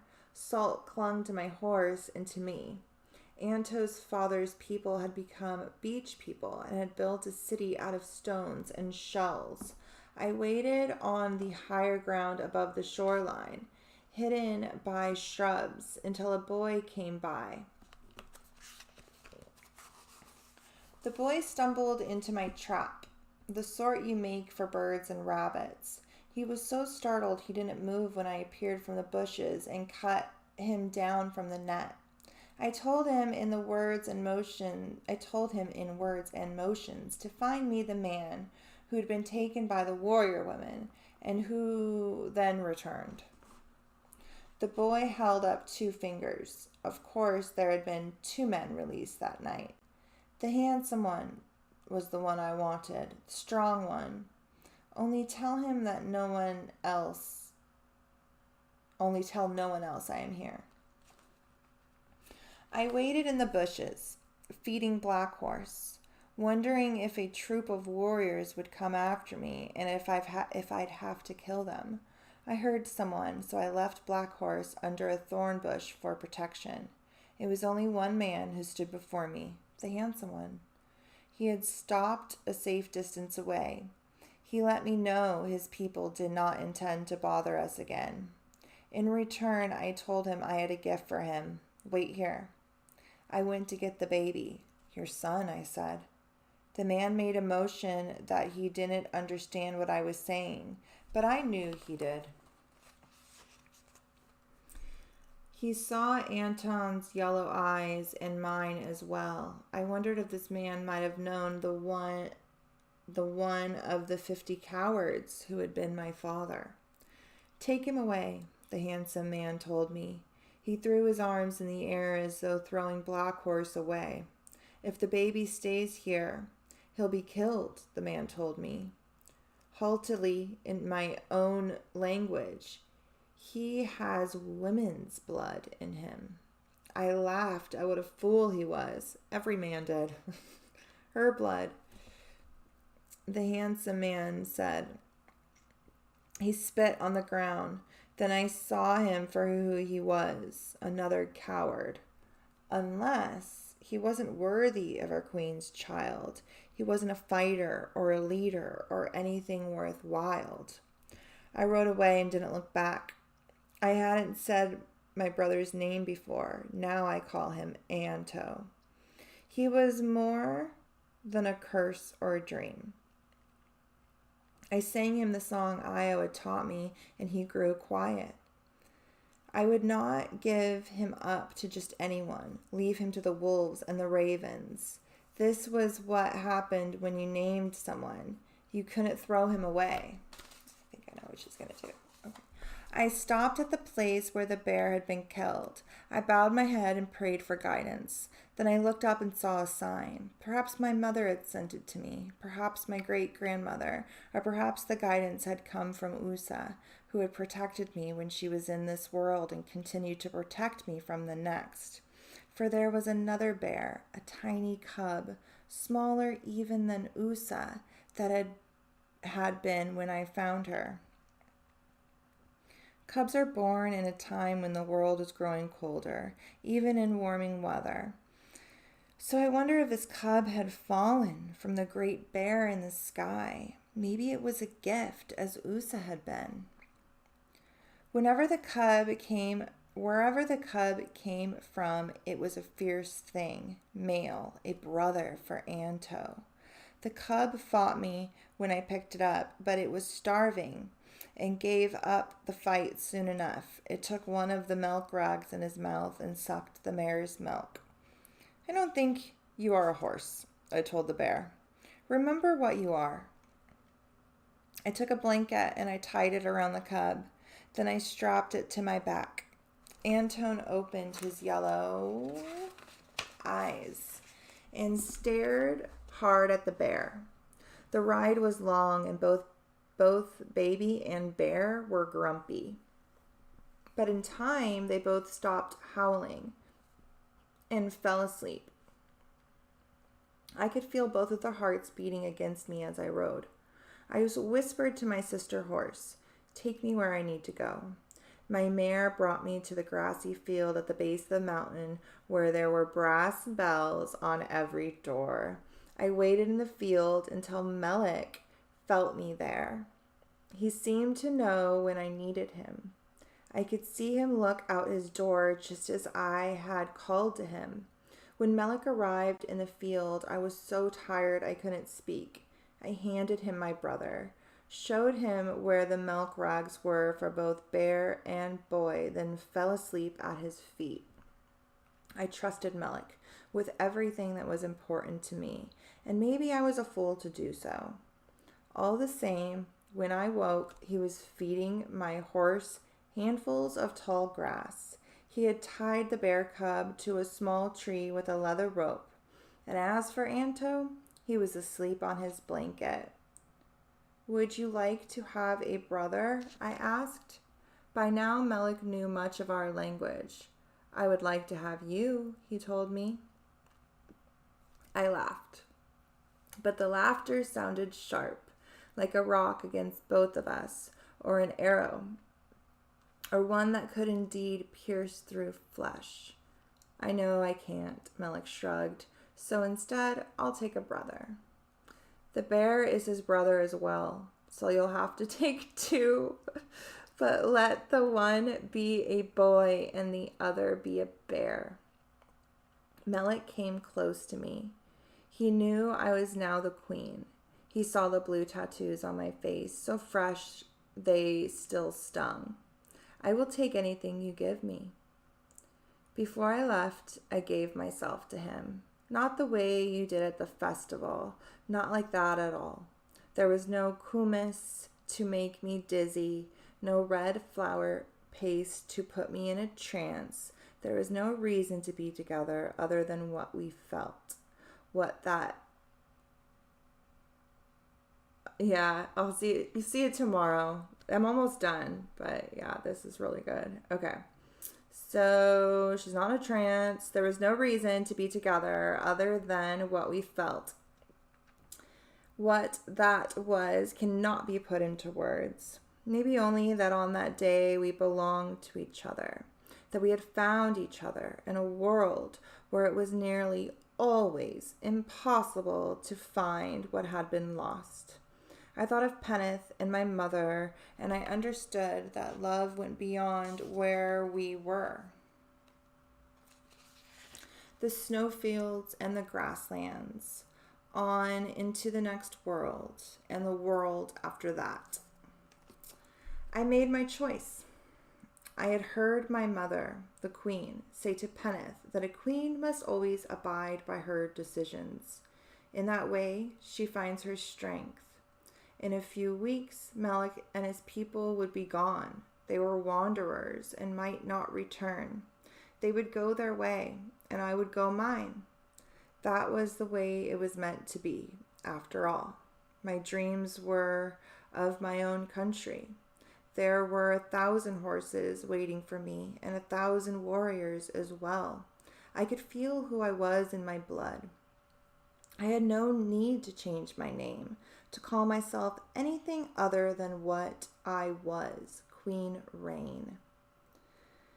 In the morning, when I left that place, I knew that I was made of sorrow. But sorrow is strong. It is lasting. You can't deny it or get rid of it. I was made out of rain, but nothing could bind me. Nothing could stop me from becoming who I was meant to be all along. We're almost done. We'll finish tonight. Okay. In the reign of my queenship, my brother saved my life. He did that when I went to get him from the priestess. That was part of the foretelling, the part I hadn't understood. Who you save saves you as well. The decision to murder me was made by those who believed I would betray them. Wait, what? How did we get here? Okay, what? Okay. The decision to murder me was made by those who believed I would betray them, and who betrayed themselves instead. They came to kill me the night I left. They assumed I would leave in the morning, as I said I would. They thought I was sleeping in my blankets, a hard sleep. I did not wake when Estrella and her women put their knives in me. Jesus. I did not move until they rolled me over and saw my red hair and the henna tattoos on my face. They killed my sister Io in my place. No, not Io. Okay. I knew this because Peneth was waiting for me in a clearing on the far steep beneath a flowering tree. With her, a small and loyal group who carried my sister's body. Io was covered with honey and yellow chalk. She was wound in my blanket, sewn up with red thread from her own horse. I thought I had no more tears, but that wasn't true. I fell onto my knees and wept for my sister who had loved me even when I'd been cruel to her, whose heart was so open, who had always tried to protect me and even now had taken my place. Estella was among the group of mourners, and my Aunt Sybil and all of her women who kept bees. Even Estella, that fierce warrior, had been crying, and not for Io, for her own sister, the one she knew she must now defeat. We have to go back now, Estella told me. Even as I grieved, there's no time for anything else. I mentioned that what Sybil had once said, a queen has no time for love. Now I realized that a queen had to carry her love with her, and that gave her all the time there ever would be. If we don't remove Estrella and her women, anyone will think they have the right to go after you, Estella warned me. In my reign, would our people fight each other for the first time? Would horses ride against sister horses? Would women who loved each other, who'd grown up together, cut each other open with scythes? If you don't fight back, they'll think you have no courage. A queen without courage is a worthless thing. I turned to my aunt, the keeper of the bees. You must do something, Sybil agreed. That is your duty. I went to sit beside Peneth and mourn Io. I asked if I could see my sister one more time, and Peneth nodded. She wanted that too. I took my knife and cut along the thread, then opened a small section of the blanket so I could look into Io's face. My sister seemed to be sleeping. I could not see the knife wounds in her back. All I could see was her face, her pale skin, the long red hair that had been braided and combed with honey. I did not understand how I could live my days in this world without Io. I didn't understand why this should happen when she wasn't even in battle, only sleeping, dreaming. She had 200 fathers, Peneth told me, more even than you. Peneth spoke partially in our language and partially in her old language, the one she had learned when she was a slave used by any man who wanted her. I thought I wouldn't want a daughter born from that. I thought I might drown her, not just for my benefit, but for hers. That life was not worth living. What good is misery? Maybe I cursed her by thinking that way when she came into this world. She wasn't cursed, I said, nor was I. So your mother told me, Peneth said. I wish she had told you. Still hearing that was a blessing to me. Whether or not it was true, I sat beside Peneth as she sang Io the lullaby from the North Storm country. I tied the thread back together and closed up the blanket. I would never again see my sister's face, but now it was behind my eyes, a part of me. What would my mother have me do? I asked Peneth. Fight our own people? She would trust you to know the right thing, since you're the queen, as you were always meant to be. My sister, who was never born, was meant to be queen. I was talking to a woman who had lost everything, her daughter, her beloved, her queen, her country, even her own skin marked with 200 tattoos that were not of her choosing. Even a queen can be wrong, Peneth said, as your mother was for a very long time. You have nothing of those 50 cowards, as Io had nothing that belonged to anyone else. All of her courage was hers alone. All of your strength belongs to you.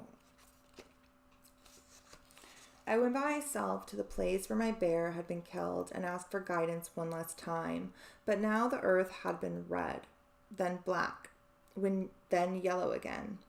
I thought that blood disappeared into the earth just as our life disappeared from this world, but now I believed what we did and who we were was eternal, as Deborah had said.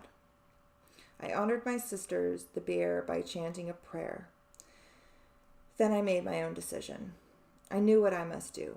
A queen must always put her people first. I told Peneth to wait with Io for me. Then I rode back with Estella and Sybil and the others who were true to me, or true to my mother, the queen's daughter, which was the same thing. They were waiting for us on the ridge before our city, the renegades. Everyone else was ready to fight as well, but on which side? There was confusion. The idea of sister against sister had made tempers flare. Our warriors were fully clothed for battle, with their shields and arrows. But would they follow Estrella, or would they choose me? Estella rode beside me. I could feel how much she wanted to reach for her bow, but she did not. She rode forward without weapons raised. It was a time of decision for our people. If I turned and ran, my sisters would follow and track me down. If I faced them, what would happen? I stood on my horse the way the great mother said to do whenever she spoke to our people. Estrella had killed my sister. She betrayed your queen. She's no longer of our people, I said. Come forward, Estrella shouted. Make that be true if you can. She had pressed bow to her chest, where she had sacrificed her breast for our people so that her aim would be perfect as it was. She will not fight against our sisters, or even those who had once been our sisters. We will not fight against our sisters, or even those who had once been our sisters. I called back to her. I knew what she would do before she did it. Maybe because she had been my teacher. She shot her perfect arrow, but I had touched my mare with my knee the instant before she did, and my mare leapt away. I could feel the arrow, though. It was that close, close as the wind, and just as close as Estella's arrow in return, perfect as well, aimed to stop Estrella, not to kill her. When Estrella fell from her horse, her women scattered, and we let them go. They raced off for the East Country, not a place I'd wish on anyone, even my enemies. A place of salt and men without courage and the cold Black Sea. The warriors who fled did not hesitate long enough to help Estrella onto her great mare, which took off with the running horses, riderless. Our people watched all this, and they knew that the queen must always put her people first. I got off my mare, and I walked to Estrella, my teacher, the great warrior. You can't be our queen, she spat. You're nothing like your mother. There was blood running down her arm. Our people would pull the arrow out before they sent her off, and I would make certain she was given a mare, a fast one. If anyone wishes to go with Estrella, then go, I shouted to my people. We will never kill our own sisters. Go in peace if you wish to. A few went with her. I did not look to see who or how many. I did not wish them ill, or hope that the winter in the East would be any colder than ours. I had begun to think about peace and what it might feel like to be a warrior. Before I returned to where Penneth waited, I went to the smith. I asked him to put the image of one of Io's eyes on the scythe she'd returned to me, and he did so. I wanted my sister to see all that I saw each and every day I was in this world. When he was through, I asked if I could look once more into the fire. There is nothing in this fire for a queen, the smith said, humble before me. He was afraid of me now. I was no longer just a girl. Then for a woman, I said. He picked up some earth and threw it into his fire, where he magicked metal into knives and scythes. I saw so many images in the flames that I did not know which to believe. I asked the smith if he remembered where he came from and what his life was like before he was captured in battle. Only in my dreams, he said. You can go back if you want. In exchange for my scythe and for Io, you have your freedom, I said. The smith then gave me a gift. It was heartfelt, unasked for. A small musical thing he had made out of brass, like the one I'd seen in Malik's village. Then he breathed into it. Music came out. I rode to where Penneth was waiting. There were currigs close by, burial places for our people, but I was taking Io to the currig of the queens. Penneth leaned and kissed her daughter goodbye, through the wrapped felt blanket. Then we lifted my sister into my mare, and I got on behind her. I rode to the place of the queens, and as I did, I wept. I would not cry again. I wept all the rest of my tears at one time, and they were well spent on my sister. I first brought Io to the cave where Deborah was, and so that Deborah's chanting could help Io find her way in the next world. I could see that Deborah was leaving our world bit by bit. She was old, so she could no longer move. There were 3 ravens in the cave. I saw that they were becoming her sisters, and that when she left our world, she would be a raven in the endless sky. Still, Deborah used what was left of her strength to chant over Io. She did not ask what had happened, and perhaps she did not need to. She had the augury after all. Graham made us the ritual funeral dinner, some of the horse meat that I had brought with me. What happened to the black horse? Deborah asked me. He ran across the fields to the people who would take care of him. Deborah smiled and motioned me closer when Greya went to gather wood for the fire. You won't see me again. I could tell this was true from the sound of the priestess's voice. It was barely a whisper, as though she were already leaving. If you want anything, ask now. Perhaps we were not meant to know what our fortunes would bring, but I asked for the augury one last time. When Deborah agreed, I went to get the box of bones and shells and stones. The truth was inside the box if you knew enough to understand it. I helped Deborah to sit up, and she threw the augury. It fell like rain at our feet. Everything will change. All we can do is pray for a day when there are no warriors and no wars for them to fight. That was all the priestess could tell me, but it was enough. To protect me from evil, Deborah made a spell of my own blood, which she took from a gash in my arm and mixed with some of her herbs. She painted my face with it, 2 stripes of red beneath each eye, mixing with the blue of our people. Then she gave me something she had been saving under her blanket, my mother's pearl ring. The pearl had come from afar, far away in the times of our great-grandmothers. She told me to give it to the next queen. She hoped it would be you. I thanked the priestesses and bowed before her. I felt the truth in everything she'd said. At the moment of the cave, I told Greya that when the time came, I would return and help her honor Deborah with a funeral. But Greya said no. It was best for her to do that alone. I understood I had come here alone with Io, and I went alone with her into the catacombs of the queens. It was late when I got there, so I rode inside and I tied my horses up. She stayed steady as I lifted Io, who was now so heavy she might have been turning already to stone. I took her to a small chamber in the house of the queens. It should have been my chamber, but my sister took my place. All that night I sang the lullaby from the North Storm country to Io. I didn't want to leave her in this cold, dark place because she had no weapons. I left the musical instrument to the smith had made so that she would enter the next world with the lullaby still with her. When I left, I knew I would not return to the catacombs of the queens until my own time came. Our world would be different now. Everything was changing. I thought of the well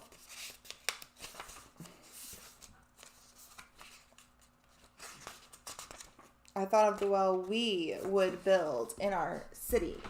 Okay, hold on. We would build in our city to ensure we always had fresh water, and the tents we would make year-round, structures with wooden doors and brass bells. The journey back and forth meant to fight constantly. If we stayed in one place, our country might be smaller, but it would be easier to protect. Especially now that Estrella and her women were claiming the East. The time we had used for traveling, we would use for other concerns. We would think of things other than war. We might even think of peace.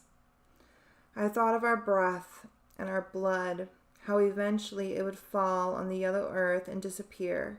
I thought of how my mother's pearl ring might fit me perfectly, as though it had been made for me. In the end, our people would decide for themselves. Some would follow Estrella.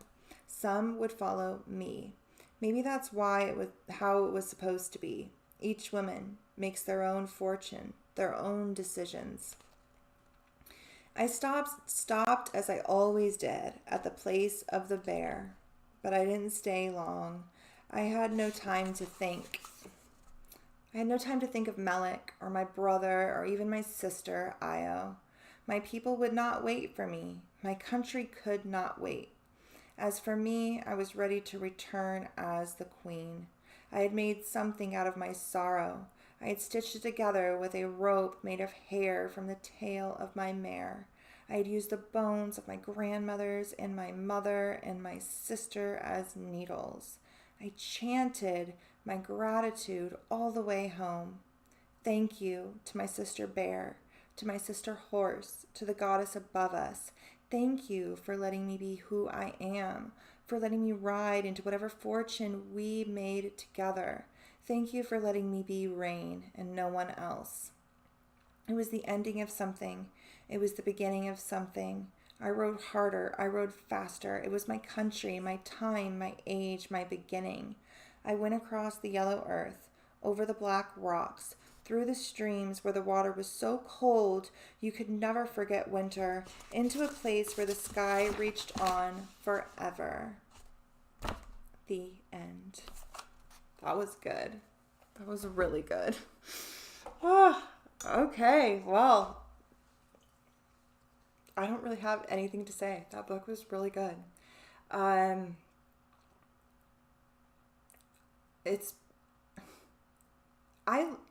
didn't really know the plot of this book when I picked it, but like reading the back, I always thought, oh, it's a fantasy.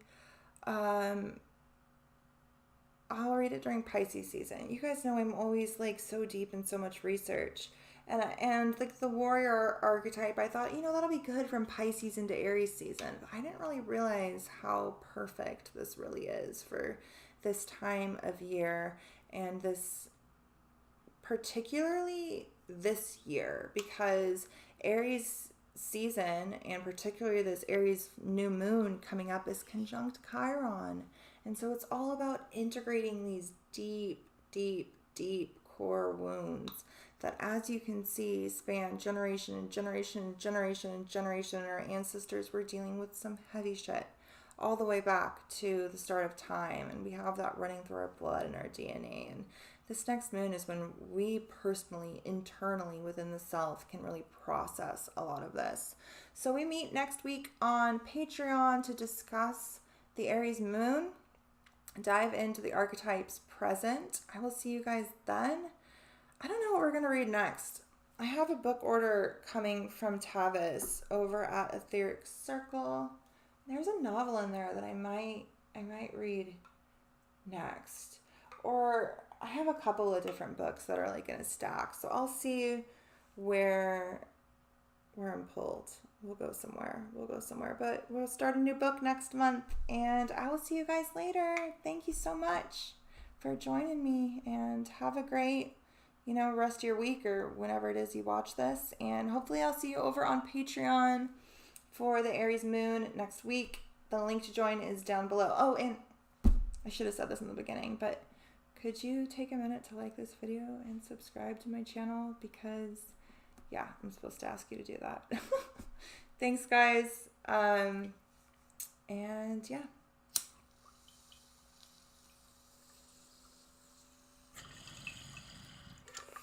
All right. Have a good one.